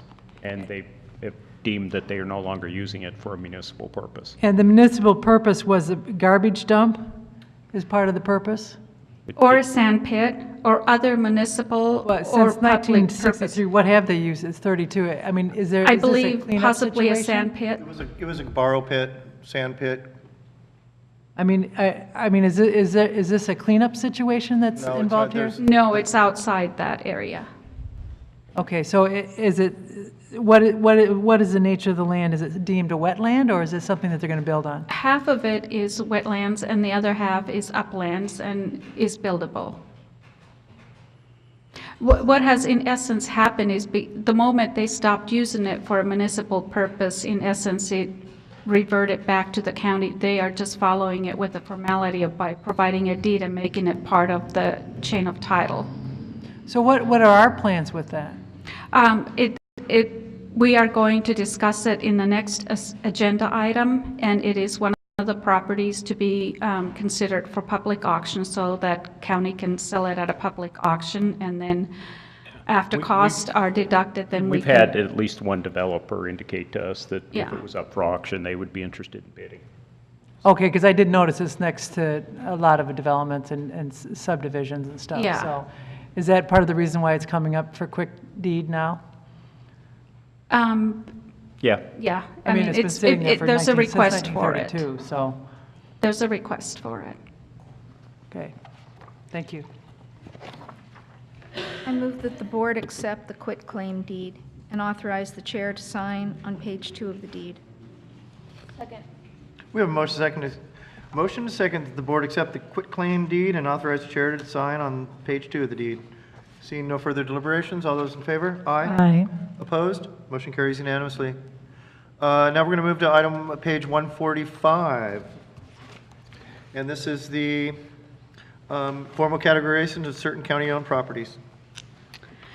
I am bringing to you 5 properties this evening to, 4 of them to recategorize them from wetlands because they are not needed for county's wetlands mitigation purposes. They are surplus. And then the last one is the property that you just decided to accept back to the county and to also categorize that for auction. So how, if I may ask. Sure. So when you say it's not needed for county wetlands, how is it determined how much wetland we need, and all of a sudden there's a change, we don't need this any longer for wetlands? What is it, how is that determined? We have received geologist information in a report that stated that this is uplands and it is not part of wetlands. And in addition, looking at the city of Warrenton's wetland maps, it is not determined wetlands. So it is upland, it's surplus, it's not, it wouldn't meet the criteria for wetland mitigation. So even though, I mean, I'm familiar with that area over there, it seems pretty wet. Pretty wet. There's a higher berm running north and south direction through that area. So when they look at the county as a whole, they see how much wetland there is, and at this point with development, this doesn't need to be used as wetland, is what you're saying? That is correct, and it is on the very edge of our property that was discussed as one of the mitigation properties for North Coast Business Park. And we have checked further, and it will not impact our mitigation at all. In that sense, it won't be a negative issue for our wetland mitigation. Okay, thank you. Is there any more questions for staff? Not tonight, another time. I mean, sometime it would be good to have an explanation of how something can change from being wetlands to not being wetlands, you know? A lot of it has to do with aerial photos and different things that we have learned and studies that have done and what the city's planning department in the city of Warrenton has done. So we get new information all the time, and, you know, I'm smarter once changes again, things. having listened to you, Serpa. Thank you. Okay, that's good. Thank you, Serpa. Looking for a motion. I move to categorize the properties as presented and authorize the chair to sign the resolution in order. Second. We have a motion and second to categorize the properties presented and authorize the chair to sign the resolution order. All those in favor? Aye. Aye. Opposed? Motion carries unanimously. Thank you. Thank you. Our next item is award of a contract to Bayview Transit Mix for HMAC paving. page 163. May I have the staff report? Mr. Summers? Good evening, Commission. Michael Summers, Clatsop County Public Works Director. Before you, we have for you, Commission, to consider the award of a HMAC, which is an asphalt, hot mix asphalt concrete contract with Bayview Transit Mix. We have 3 projects that the Clatsop County Public Works Department would like to complete some paving activities on. And one is on Ridge Road, continuing our overlay program along Ridge Road from the KOA campground or Peter Ardell Road at the entrance of Fort Stevens all the way down south to 9th Street in front of the soccer fields. And then complete a little bit of paving at the intersection of Maggie Johnson Road and Little Creek Road. And continue some paving on the Waleski Loop in the only area in Lubisky intersections. We bid the project out on a statewide basis, and we received 2 bids. We had a low bid from Bayview Transit Mix in the amount of $499,286.50, and we recommend approving award the contract. So I can here for any questions. Just the two bids? Mm-hmm. You know, And we bid on a statewide basis. I'm going to ask a question that's not related to this. It's concerning the technology of asphalt. I was reading an article where they're recycling plastic and using it and adding it to asphalt. Have you heard about that? Just on the peripheral. Okay, so maybe you could look at that a little more and kind of clue me in sometime if we get a chance. That's all. I was just curious. Absolutely. Sorry to wade off track from the agenda item. Because you know we love road details. So, Mr. Chair, you looking for a motion? Yes. I move to award the contract for HMAC paving in the amount of $499,286.50 to Bayview Transit Mix, Inc., and authorize the county manager to sign the contract and any amendments. Second. We have a motion and a second to award the contract for HMAC paving in the amount of $499,286.50 to Bayview Transit Mix and authorize the county manager to sign the contract and any amendments. Seeing no further deliberations, all those in favor? Aye. Aye. Opposed? Motion carries unanimously. Thank you, staff. Our next item is Montgomery Gentry performance at the 2017 Clatsop County Fair. Okay. What's the, does anybody know what the slogan is for the fair this year? Oh, man, I should know that. Come on. Well, I'm not the fair board. You're the fair board. I just read it. It's all, I can't remember. Okay. Let's move on to the Betty business Beaver at is hand. coming. I mean, listen, if you're having Montgomery Gentry, the motto should be "Daddy won't sell the farm." Great song. So do you want the answer to your question? Yes, please. Life is fair. Life is fair. Yeah. Oh, I was going to say good. it's all Life is fair. Oh, good. Oh, that's great. Thank you. Hi. Welcome. Thank you. Kathy Mountain, Fair and Expo Manager. We have a motion, or we have a document in front of you that we'd like you to approve tonight, which is to schedule a Montgomery Gentry concert during our 2017 Clatsop County Fair. It will be on August 3rd at 7 p.m. Great. I just want to know when the Dixie Chicks or Lyle Lovett will be in town, because We're growing, we're growing. We might get there. hopefully someday, but It'd be that- more than 50,000. Chicks might be more than Montgomery Gentry. I don't know. I think probably a lot more, but you know, it'd be an. Michael would be Alan Jackson. He's a million. There you go. What about Florida Georgia line? Couple million. Really, Alan Jackson, it's $1 million per concert? This is going to be Wow. great. Yeah, we're getting a lot of positive feedback about it. Great. Well, that's great. It's Pardon me? It's great. Thank you. I'll look for a motion. I move to approve and adopt the agreement with It's All About Attitude LLC for Montgomery Gentry Country Music Performance scheduled on Thursday, August 3rd, 2017 at 7 p.m. Second. We have a motion and a second to approve and adopt the agreement with It's All About Attitude LLC for Montgomery Gentry Country Music Performance scheduled on Thursday, August 3rd, 2017 at 7 p.m. All those in favor? Aye. Aye. Opposed? Okay, we'll see you at the fair. Okay, now we're moving to 211. Page 211, approve the IGA with Oregon Health Authority. Joe Quackenbush, staff report. Oh, Or Greg. Or Greg. Or Heather. Heather might join in on this one. okay, you're in the hot seat, Greg. I can be in the hot seat. I just wanted to make one comment real quick. There was a typo on the issue before the commission. It says the approval of the 2015-2017. Obviously, that should read the 2017-2019. I see that. Let the record show that we have a typo in the first sentence. The approval of the 2017-2019 IGA with the Oregon Health Authority for the financing of community addiction and mental health services.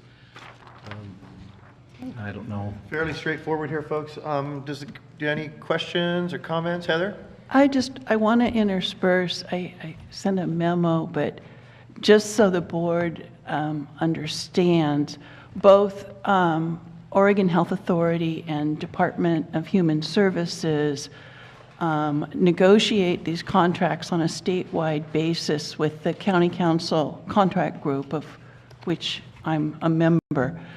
And there's been tremendous difficulty reaching contractual agreement because of the state's failure to recognize that counties are public entities and aren't private contractors and shouldn't have the same requirements as private contractors. And it's very difficult to get the state to provide contracts in a timely manner.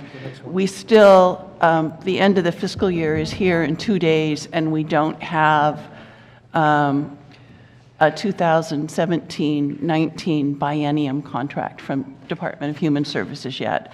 So they had to do a short-term extension amendment to their 2015 contract because they were not able in a 2-year period to get a contract drafted for this 2-year period. So they held the agenda packet for this year thing. Teresa, a day late, we got the stuff. Jill's up till 10 or 11 at night trying to get things done to get into the packet, because we don't get the information from the state until that time. And the numbers that you see here are just, they're rough numbers. And one of the things you're authorizing will be for Cam to sign as the finance officer, financial assistance officer for mental health, any amendments to this. And I think like our DD contract for DHS, what are we on, 7, 8, 10? I can't even remember, but we get constant changes in what we get. So it's very, very difficult for Monica to budget it. And difficult for our provider to know what they're going to be doing next year. And that's the next contract you have in front of you. So I want to, I apologize for the late time and some of the typos we had in this and stuff, but it was trying to get something done under extreme pressure. The county councils actually proposed legislation this year to require Department of Human Services and Oregon Health Authority to provide better contracts and more timely contracts, to make it a law, because we couldn't get it otherwise. And that didn't, make it through the legislature. Obviously, there's a lot that they had to do, but it's a huge concern statewide. So I just wanted the board to be aware of that. I really appreciate that, Heather. And the memo, it was very explanatory, and this has happened before. And so, it happens every 2 years. Yeah. Also, what Heather just described, to some degree, relates to the next contract on the agenda as well, because they're linked together. Right. So, does staff, excuse me, does the commission have any questions for council or staff? How can we exert any influence on your behalf? I mean, this is a bad system. Is there anything that we can do that would make a difference? Well, it is a statewide. One of the things I think that you can take some comfort in, at least I do, is just the knowledge that I only learned of a couple of years ago, that these contracts are, while they're going on, are being reviewed by county councils association around the state. And so when we get them, They're approved. they're approved unless Heather gets a last minute, oops, someone noticed something.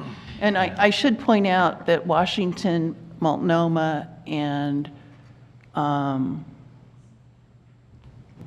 Washington, Multnomah have attorneys on staff whose full-time job is to read, review, and oversee these contracts. So they're experts at it. They know exactly, they can recite it in their sleep, all 234 pages of it. So, it's a good system, but we just aren't able to get everybody to cooperate with it. I think one of my questions is, on the consent calendar, there's something about gambling, and there's gambling mentioned in this one and gambling mentioned on the next thing. Are there different programs that deal particularly with gambling or addictions? Do you know what I'm saying? It's like, who's taking care of what? I don't understand that. Yeah, Monica could explain this to you. She's got it. What agenda were you? Well, I mean, She wants to know the structure of some of the lottery monies that are put into. is that what it's out of the lottery money? And the ones on the consent agenda were all, they're all coming out of pro roll and probation, which is a different funding stream, comes through. I mean, are there different programs that have different funding streams? Is that basically what we're talking Well, about? and they're under the oversight of a different To the department. extreme, actually. There's way too many silos for all these different funding sources, and even those of us that have to deal with them get confused by them. Commissioner Sullivan, did you have a specific question concerning the revenue stream for? No, I just noticed that in each one of those things, they were talking about gambling and addiction. It's like, and then this is not, so I just, thank you. Okay, is there any other further questions or comments for staff? Thank you, Heather, for that report. It's very informing. The only thing I have, so there was a legislative fix. Was that a bill presented in the last legislature? It was drafted by Rob Beauvais, and Rob Beauvais, yeah. He started it through the process. I don't think it got very far, but it was put out there that. Was that an AOC thing?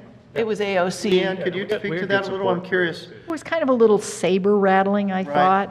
I mean, the state attorneys Well, it did get the state general. back to the table, so they talked about their contracts, Well- but they still didn't do it quite a timely enough It's an ongoing source of grief and aggravation, the way state entities treat counties who are their agents. There's a perceived lack of respect and accountability and timeliness, and I don't know, shall I go on, or does that cover And it? it isn't just Oregon. Of course. Yeah. It's kind of the nature of the beast. Well, this is a particular sore point because we have programs to run, we have budgets to manage, we have people who need services. What do we do about this? And so the idea was, if we bring forward a bill, this will at least get people's attention. So AOC brought it forward, but nobody carried it? I don't track to that I'm sorry, level. I don't mean to get off track, but I'm just curious about that. That's why because- God made OLAS. Okay? Okay. Any questions for, any further questions for council or staff? I'm going to look for a motion. I move to approve the 2017 to 2019 intergovernmental agreement number 153118 with Oregon Health Authority for the financing of community addictions and mental health services, and authorize the county manager to sign any subsequent amendments. Second. We have a motion to second approve the 2017-19 intergovernmental agreement 153118 with Oregon Health Authority for the financing of community addictions and mental health services, and authorize the county manager to sign any subsequent agreements. Seeing no further deliberations, all those in favor? Aye. Opposed? Motion carries unanimously. Okay, now we're going to move on to the amended agenda items summary that was sitting on our desk. It wasn't part of the regular agenda. And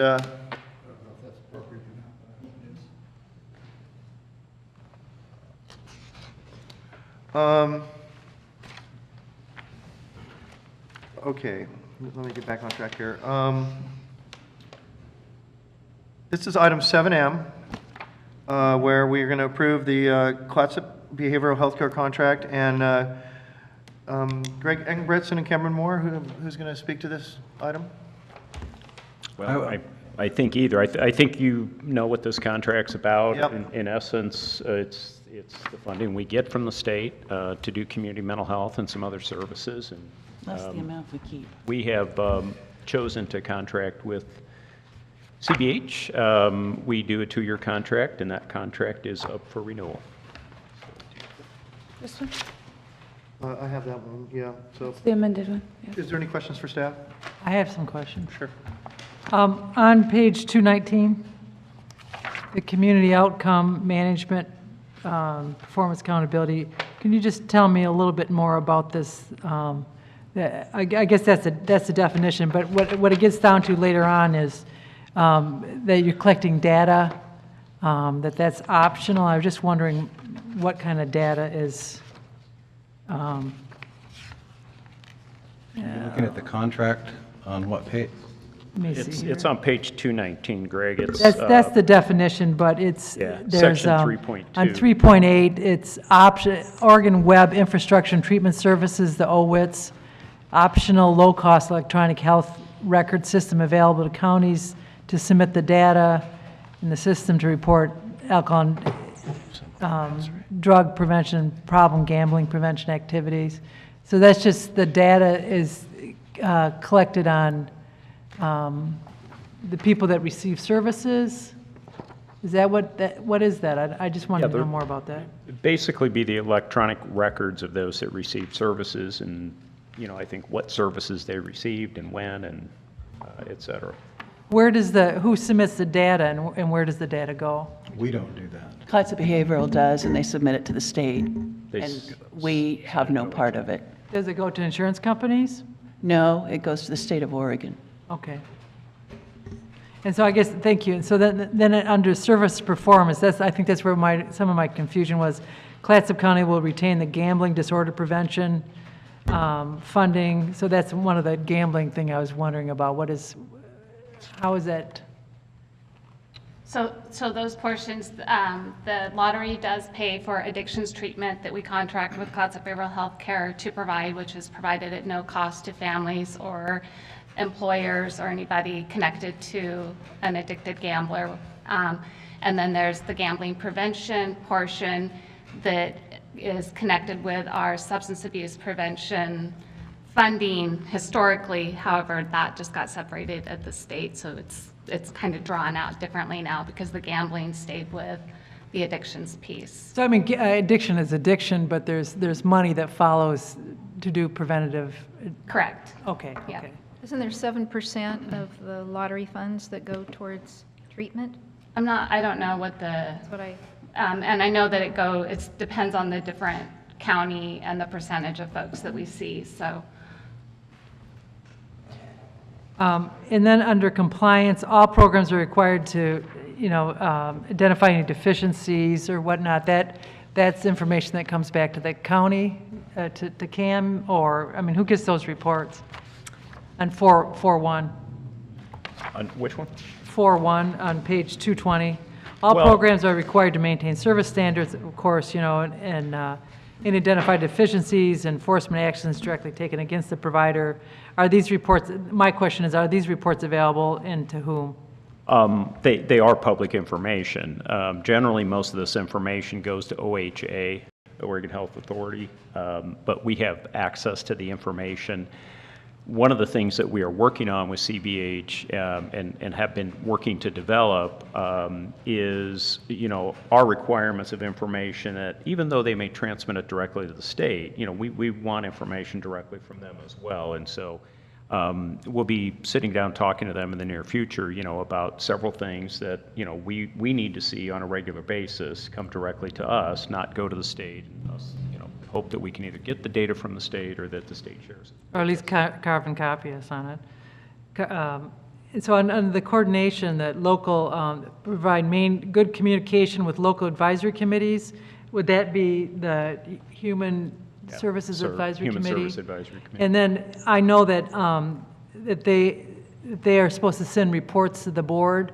Do you know when we get those reports? I know, Sarah, you're on that advisory. Do they submit the minutes to us, or How do we get the reports from that? That's a good question. I'm not sure. Public what- Well, information. one of the things that we've been doing is actually CBH has been coming here on a quarterly basis Right.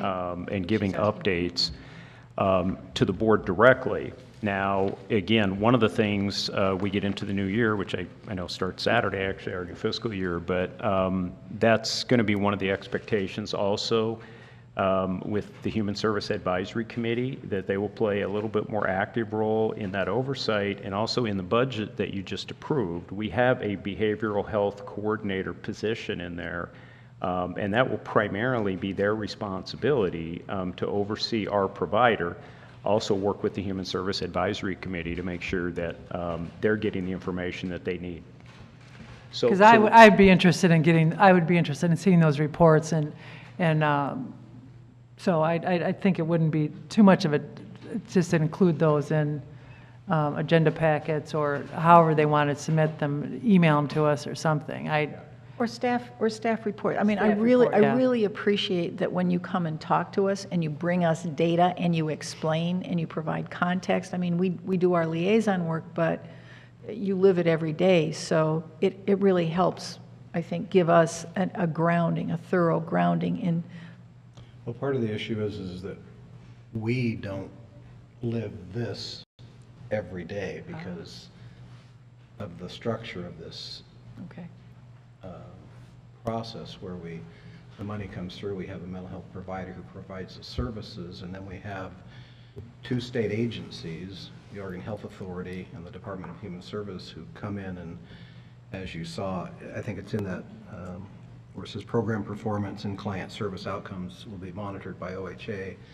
They come in and do these assessments of the services that the providers are providing because they have to meet administrative rules and Oregon revised statutes that are governed by both of those state agencies. In addition, they have GOBI that comes in and has an oversight piece because of the money that funnels through that piece. There's some level of involvement of the CCO.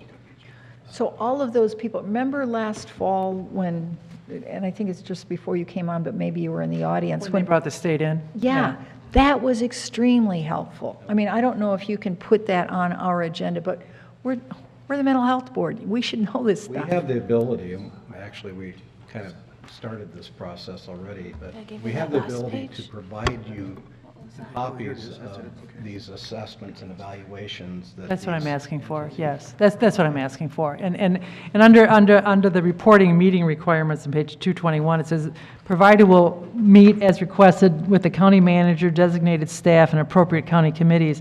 I'm just wondering if we could perhaps add county commissioners on that if we would like to have a meeting. I know it wouldn't be a problem to ask Cam to have that, but I just don't know why the wordage wouldn't, the verbiage wouldn't be put in there that we have that option.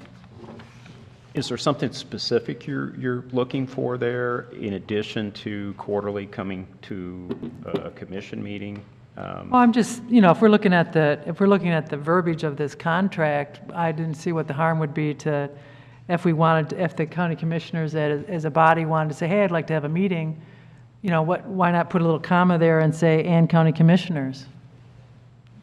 I'd like that. I mean, I would like. I don't know if I that's didn't a know if we problem. were just talking about one-on-one meetings or presentations. Or I don't know. We don't Work know sessions are what'll happen. good. It's a little less formal. I did sit down when the state came in. I found that very enlightening, and they were going to come back and talk about addiction, but I don't think we got there yet. But Well, they've gone through a few changes, and one of the key people who was here for that presentation isn't in that position Right. anymore. So, we're trying to catch up with the changes going on there as well. But I mean, as the state board here, as a commission, this is part of our preview, so I'd like to keep it. And then on page 222,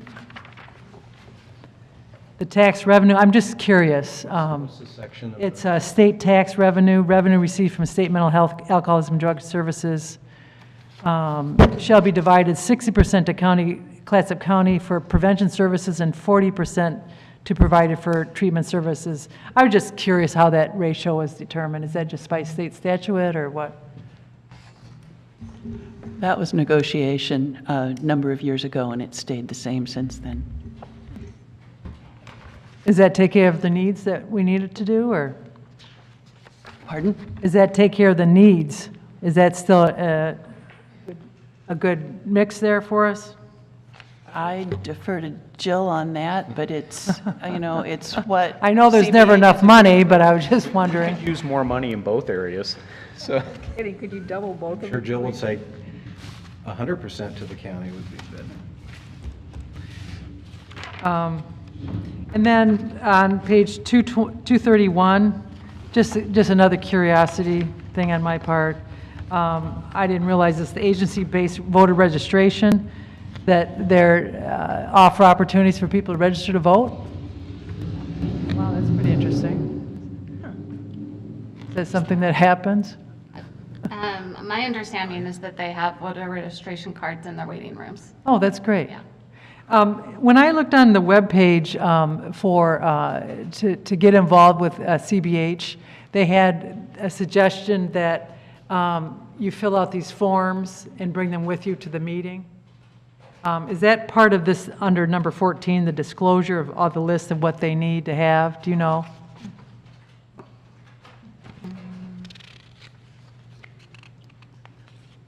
Number 14, you mean insurance?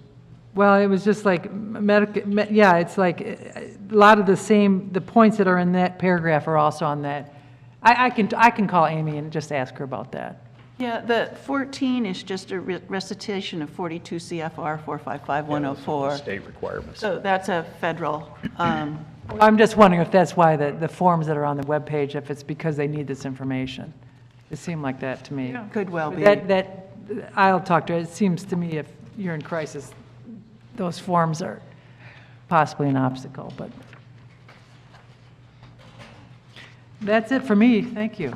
Okay, is there any more questions for staff? Then I'll look for a motion. If you're going to add that change, then that needs to be part of the motion to have the board added to 5.2. Correct. And I think we actually have a signed. Yeah, so we'll have to have them go back and initial. I mean, if it's going to cause that much problems, I just like to be considered in the mix, that's all. So if it's I going to impede can things. almost assure you that they'll be available to meet with any commissioner whenever you want to meet with them. But you understand my point, right? I mean, you understand the point of that, why I'm asking that? I do. Thank you. And I agree, it should be, I think it should, we're the mental health authority. It's our job. We should meet. Okay? Here. I move to approve the 2017-2019 contract with Clatsop Behavioral Health Care for addiction and mental health treatment services and authorize the county manager to sign any subsequent amendments. Do you want the amount in there, or $1,799,213.86? I mean, that's what we got. I just want to have the motion the way you want it. Okay, we have a motion. Commissioner, are you, Well, I thought we got a printout of information we were supposed to, do we want a specific dollar amount? That's my only question. Because we got a sheet No, of paper. it's just fine like it is. Fine, leave it alone, sorry. Because the dollar amount will be changing, by next week. Momentarily, okay, second. we have a motion and a second to sign the 2017-19 contract with CBH for addiction and mental health treatment. All those in favor? Aye. Opposed? Motion carries unanimously. Our final item tonight is page 247, approval of the Seaside Temps Amendment for the fiscal year 2016-17. May I have the staff report, please? Kathy Mattinen, Fair and Expo. First of all, thanks to Monica Steele for preparing this paperwork, assisting with that. We're requesting an amendment of the contract with Seaside Temps to cover our needs for this past year and unexpected expenses. Is that the sober stagehands that the contract for the event? Pardon me? I was reading the contract for that event, and they wanted sober Thank you, Joe. stagehands. you know. No, this is staff needs. Okay, good, okay. On-ground staff needs. So I move to approve the contract amendment for the 2016-17 fiscal year with Seaside Temps for temporary employment services for the fairgrounds. Second. We have a motion and a second to approve the contract amendment for the 2016-17 fiscal year Seaside Temps for temporary employment services for the fairgrounds. Seeing no further deliberations, all those in favor? Aye. Opposed? Motion carries unanimously. Thank you. Thank you. Now we're going to move on to commissioners' reports. Commissioner Thompson?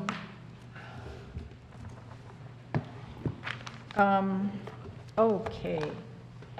So, Red Cross in Clatsop County, active, giving out service award pins last night. Everybody's welcome to become a Red Cross volunteer.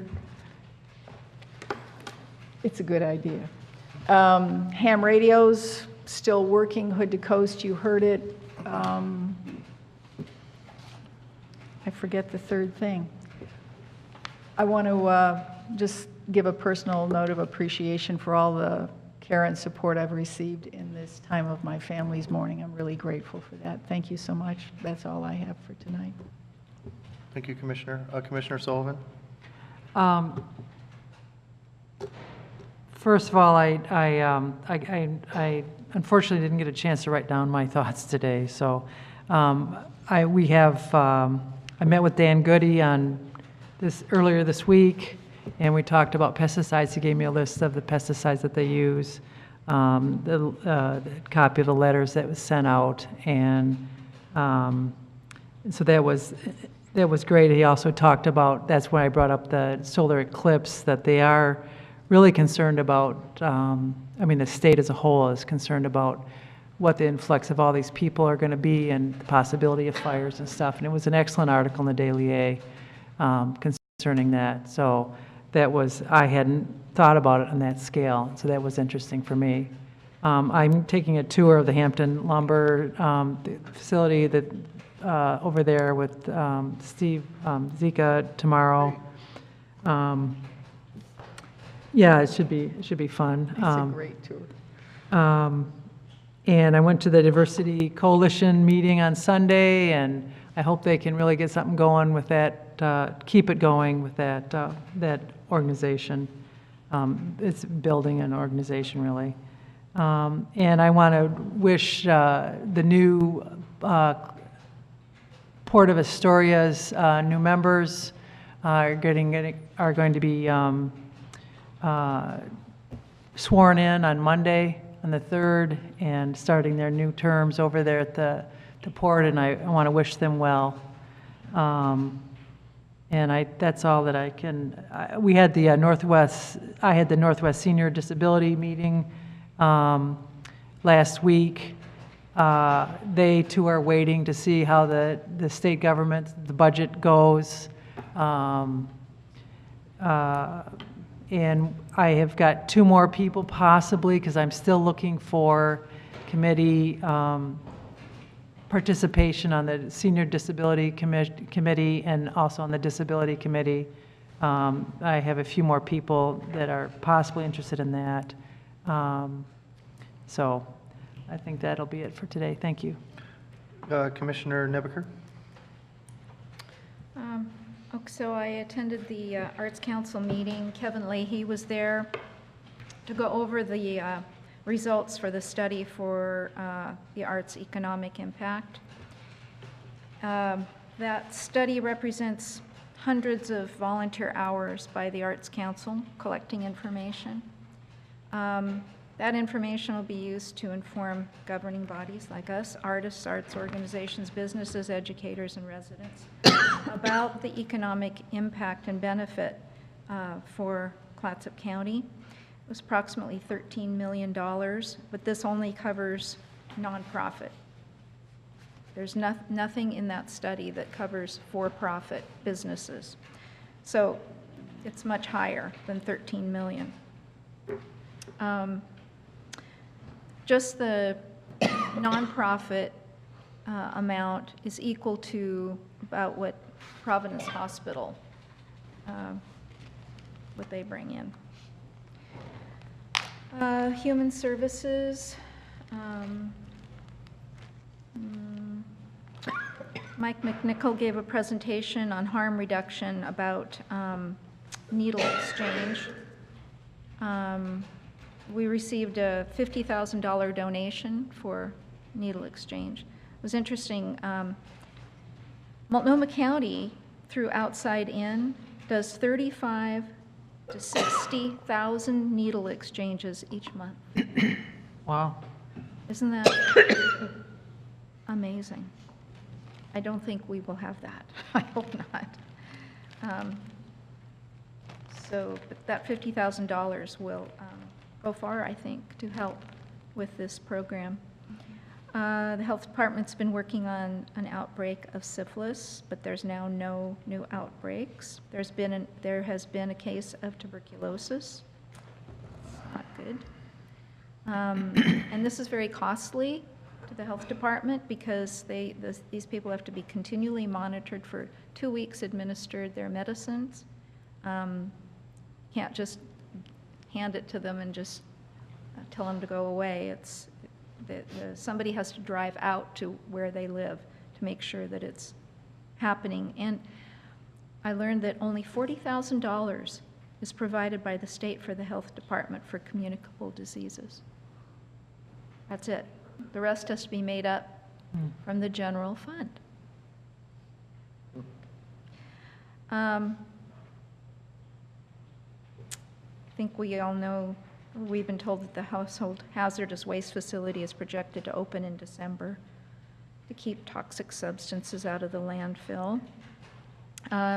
In February, OHP is no longer going to pay for opioids for back pain. And the question is, will this increase heroin use? You think? Also, Medicare does not pay for addiction treatment. So I guess they figure that anybody over 65 can't become an addict. They'll be relieved to hear that. What? That population would be relieved that they won't have any problems with addictions after that. That's great you mean news. the people with back pain? No. No, I'm being Medicare doesn't pay. Joke. I guess they haven't.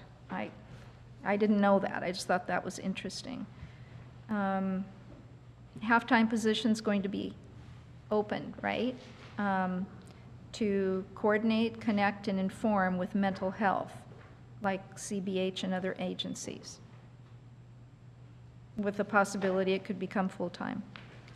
Yeah, we actually have identified another funding source with that. We're not confirmed Wonderful. yet, but we might be able to at least start off with that being a full-time position instead of a half-time. Right? But that's not 100% confirmed at this point. Sounds good. Aging in place. 44% of homes in this county are over 60 years of age. And 10% will be added in the next 10 years. So that'll be over 50%. To have a successful outcome, it's best to keep people in their homes for cost savings. I really liked hearing that. More than half of 85-year-olds require some help with basic needs. This is interesting. The fastest growing population for STIs, that's what they call it now, instead of STDs, sexually transmitted infections, is over 75 years of age.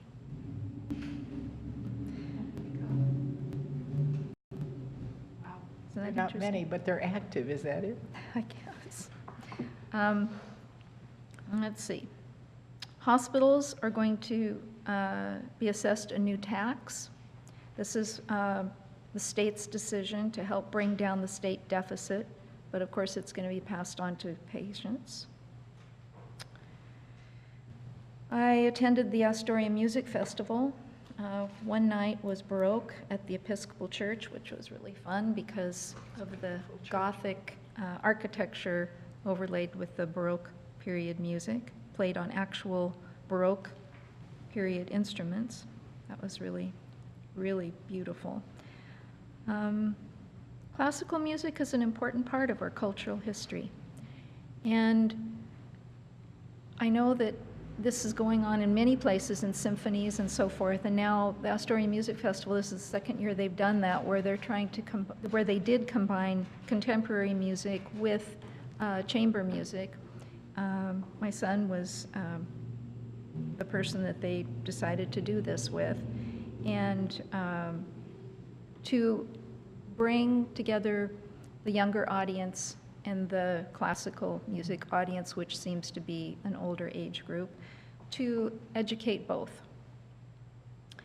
I attended a fundraiser for the music festival, also honoring Arlene Lemaire. And I know you've all heard me say many times STEM needs to become STEAM, and I've talked to Suzanne Bonamici about it, and I talked to you at AOC, and every opportunity I get, I talk about this. Well, the person who was moderating this event said, we need to put the A in STEM and change STEM to STEAM. And I thought, good, it's coming back to me. I'm hearing this now. I was really happy to hear this. Last thing, I received a call from one of our rural residents who communicated their difficulty with not having high-speed internet services in the rural areas. Their health care, their business, the education of children, being able to learn how to do some necessary project that they need to do by going online and looking at how you do it. All of this that we take for granted who live in areas where we have high-speed internet, they can't access. And I just thought I would ask, is there a way to advocate or pursue the possibility of getting high-speed internet out to the East County? Commissioner, I had a meeting with Scott McMullen, and they call it a dark fiber. Yeah. So I had that meeting, I sent him on to, did they talk to you? Nope. Well, I asked. But the whole idea was to bring an undersea cable from Hong Kong through Indonesia to come ashore someplace in Arch Cape, and then come inland. And so I talked with them. I mean, it's all pie in the sky, who knows? But Scott McMullen has been working with the fishermen. If you were on the fish tour, Scott was one of the presenters. So they have an organization of the fishermen working with the cable people so that the cables don't get disrupted by the fishing activities, and the fishing activities aren't disrupted by the cable activities. So they work copacetically. Commissioner Terry Thompson from Lincoln County was instrumental in getting it started. But after the fish tour, Scott McMullen called and said, can you meet with me and Greg, I can't remember, Greg P. So they want to take it inland, and I said, well, can you have then a hub at LC Vine Maple as well as at Arch Cape? So as far as I know, it's in process. I can do a follow-up call, but I know it's an issue, and I work on it as I'm able to. That's good. This particular, these people live out in the agricultural areas east of Astoria. I know they're not necessarily my constituents, my district, but yeah, I don't know. It's a problem. They're looking. I think it's a growing problem. It's a growing problem. To not They're have looking. access. Yeah, they're looking to become active competitors with Charter, which Okay. I thought would be. I mean, competition's good in the That is private good. economy, especially when it comes to the provision of fiber optic services, because they are essential for all the reasons that you mentioned. But it's just one of those one-off kinds of things. I don't really have time to pursue it. I did suggest that they speak to you, and they haven't. Okay, so I've got his card on my kitchen cabinet. Yeah, I now. mean, I'll try to follow up on that. I don't even know who the potential providers would be, but, you know, if we can Scott, follow up and try yeah. to find out. Yeah, if you talk to Scott McMullen. Yeah.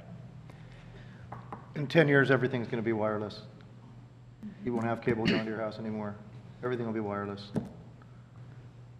the cable TV and the cable is going the way of landline. You know, I don't want to make you feel bad, Scott, but I remember somebody telling me that 15 years ago. Well, Yeah. They're like, nah, everything's going to be Right. wireless. It You could don't need hit any of quicker that than we stuff. can, We were but also- we were the also world's changing supposed- fast, huh? We were supposed to have self-driving cars about 20 years ago, too. Well, you know, considering our problem with charter here, I think we, all bets are off, right?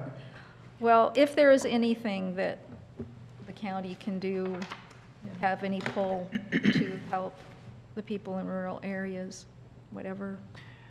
It's important, yeah. We're talking about technology. I'd like to add one more thing, but when I can, about technology.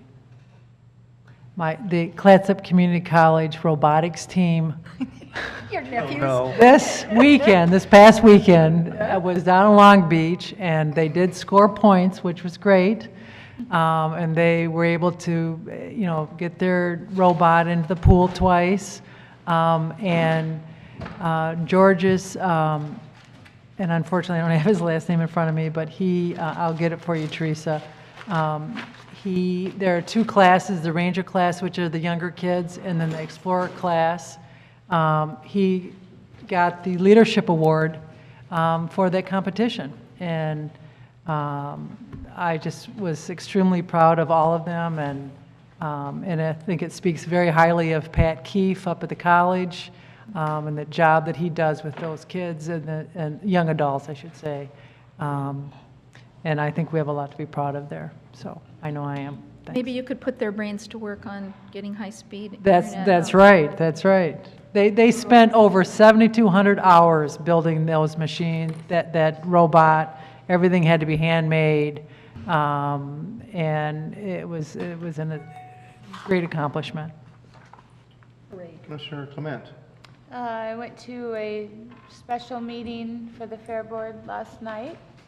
It was called to discuss a potential relocation of the carnival for the really nearby fair coming up, and a possible change to the agreement they had settled on for some siding on their storage building. It was very well attended. There were maybe 25 guests, all wanting to speak, which was great. Lots of comment, only on the relocation of the carnival, because the proposed relocation of the carnival it's always down below over the bridge. They wanted to move it. A couple of the board had made a motion to move it up on the main level, right next to the main animal barn and exhibit hall, and wrapped around right next to the horse barn. So obviously there's a lot of concerns for the horse owners and market animal owners, and there's lots of children there. It's big, attended by a lot of 4-H'ers. There's over 400 kids there all day long for 5 days.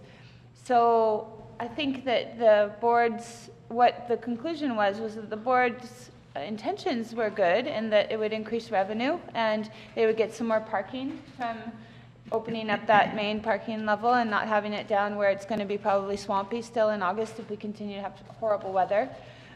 So there's lots of concern as to why, but after hearing all of the public testimony, it was really concluded that they were not going to move it this year, that they need to possibly move it, but maybe that wasn't the best choice, because the majority, or everyone spoke separately, but the agreement was that it's really dangerous to have a 12-year-old kid, green, on a horse that's not really broke, with a bang from the carnival while showing.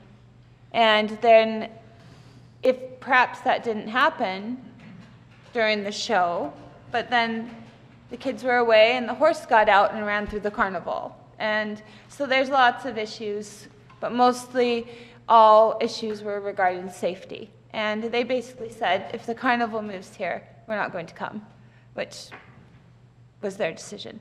So a little great news about why there were so many people there was 2 years ago, we had 6 horses at fair.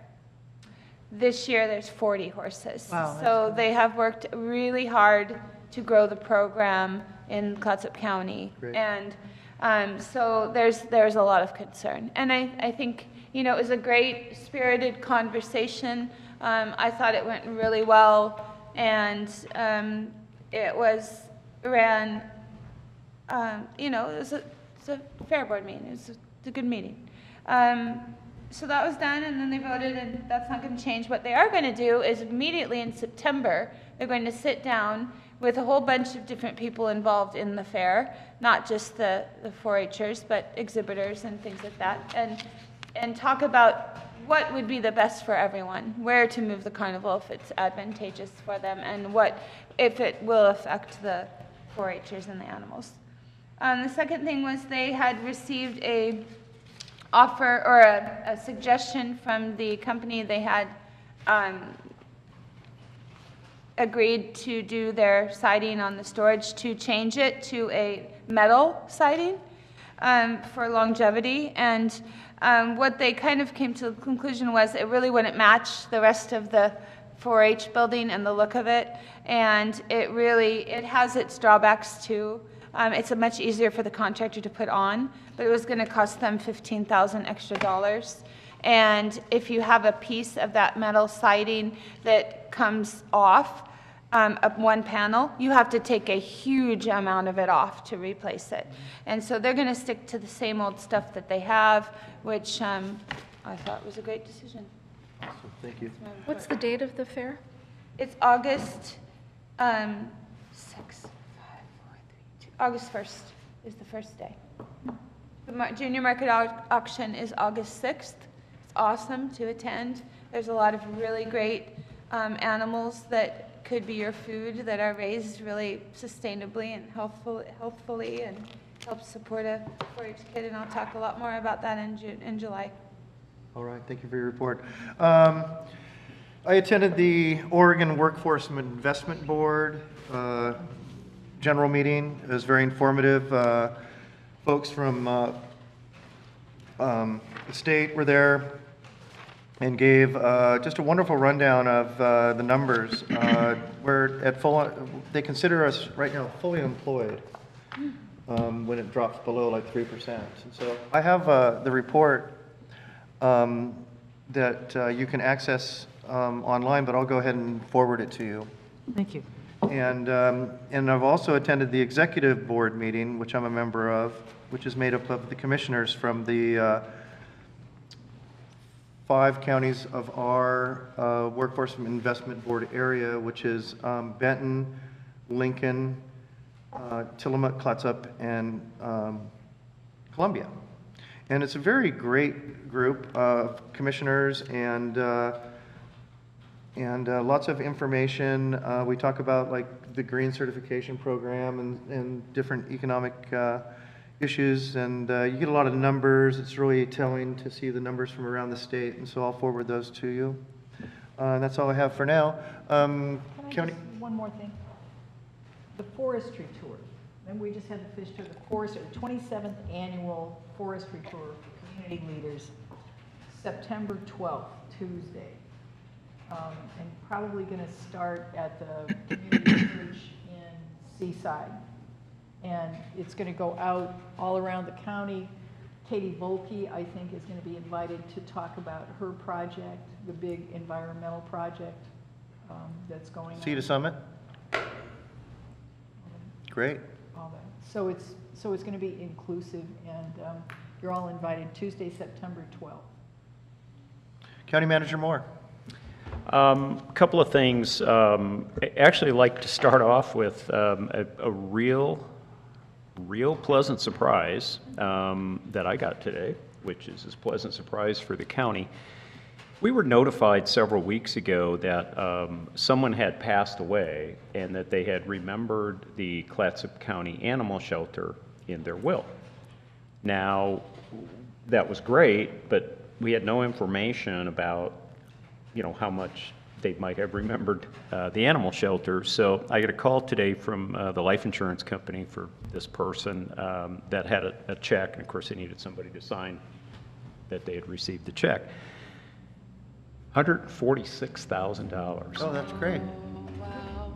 I mean, when at first I was like, I didn't know if this was going to be $100 or 10,000, and I was way off. 146,000? Yeah, and some change. So we'll get a little more information out about that. But, we always struggle at the animal shelter. And so this is really good news. And, we'll have to sit down and have a really good discussion about how to use this money prudently. Excellent. But boy, you don't get gifts like that very often. So that was a really nice thing today. A couple of other things quickly. I know we had some discussion earlier during the budget discussion about housing was one of the issues. I've mentioned this before, but one of the, I think hopefully one of the initiatives that will come out of the city-county meeting that we had in May is to be able to move forward on a Clatsop County housing study. The conversations that I've had with the 5 large cities have been very positive about their willingness to participate and both financially support this. But I still think this is going to be one of those areas where the county has an opportunity to show some leadership, and hopefully, I'll be back with something a little bit more structured in terms of money. But I think from the county side, we might be looking at something like $50,000 might be our portion of this. I don't think it'll be more than that. Cities are sort of looking at their budgets, and some of them have given me some indications of what they can afford, and others are checking that out. But again, I think that's something collectively that hopefully we can move forward with in the not too distant future. I also wanted to give you a quick update on the jail project. As you know, I believe it was at your last meeting, you approved kind of the next phase of architectural analysis on the facility. The team of architects were out here a couple of weeks ago and spent most of a day with county staff, mostly sheriff's corrections staff, talking about needs and trying to figure out what we could do in the existing Oregon Youth Authority, without having to go to the extent of spending 10 or 12 or $15 million to build an additional cell block. That discussion is going in a really positive direction at this point. These are very ballpark numbers, but where we ended up that day is a thought that we could probably get 135 to 145 beds in that existing facility. We currently have 60 beds in our jail. And they thought the top number on that was 8 million, but it could be substantially less than that. The next phase of this, and what they're doing right now is, if you haven't been through one of these projects before, they are now doing the detailed cost estimate. And when they do that, they literally go through and count up how many door hinges, how many doorknobs. I mean, these things become very, very detailed. And that's where they'll come down with some pretty good numbers that they'll say, okay, after we went out and we priced everything that we would need to do this, this is where we think we're going to end up in terms of cost. I think that's positive in the sense that I think that the numbers are sounding a lot better. In other words, not as large in terms of what it might cost. And it also looks like we can get substantially more beds in that facility than we had originally thought as well. So their schedule is to finish those detailed cost estimates the last week of July. So some point here, August, probably, so, we'll have a lot of information that we can begin sharing, talking about, and, discussing what we want to do here. But again, I think we're seeing right now the ability to gain a lot more beds for a lot less money than we thought that was going to be, 30 days ago, 45 days ago. So it's at least trending in the right direction. The other thing I wanted to mention, we had a brief discussion at the last meeting about the ability to broadcast from the Boynton building.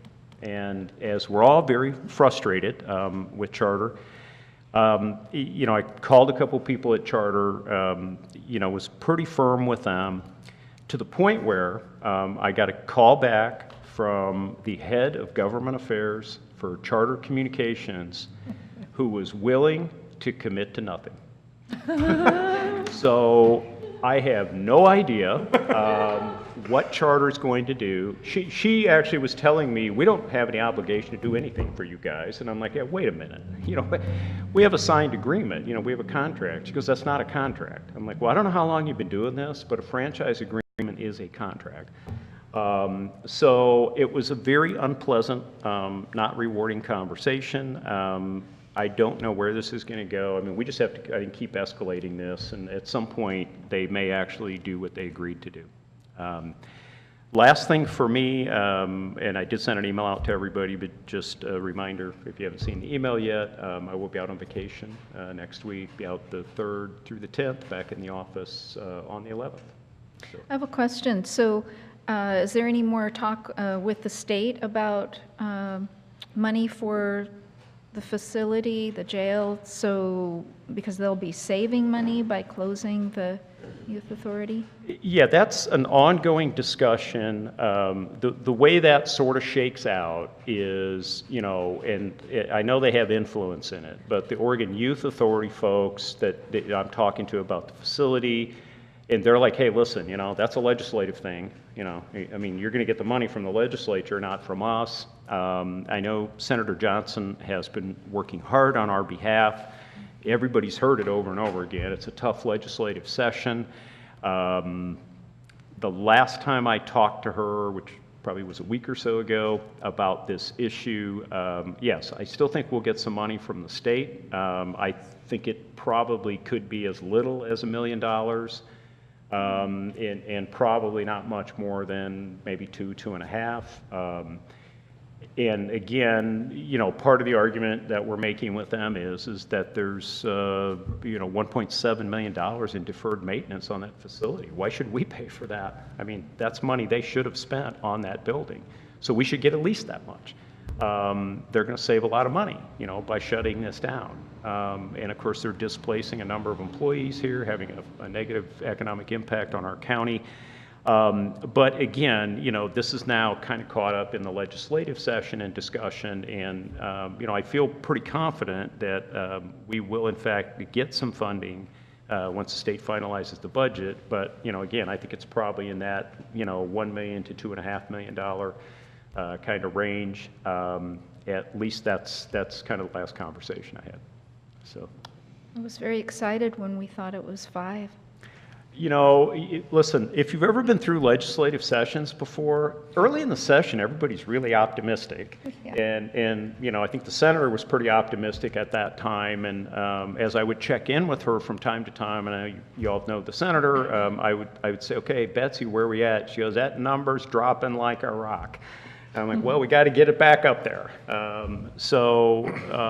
Anyway, I think we're going to be at a point now where we'll have quite a lot of information and we can really have an informed discussion about, is there something here we want to do or not? Does it make sense? Does it not make sense? So we're getting close on that. So.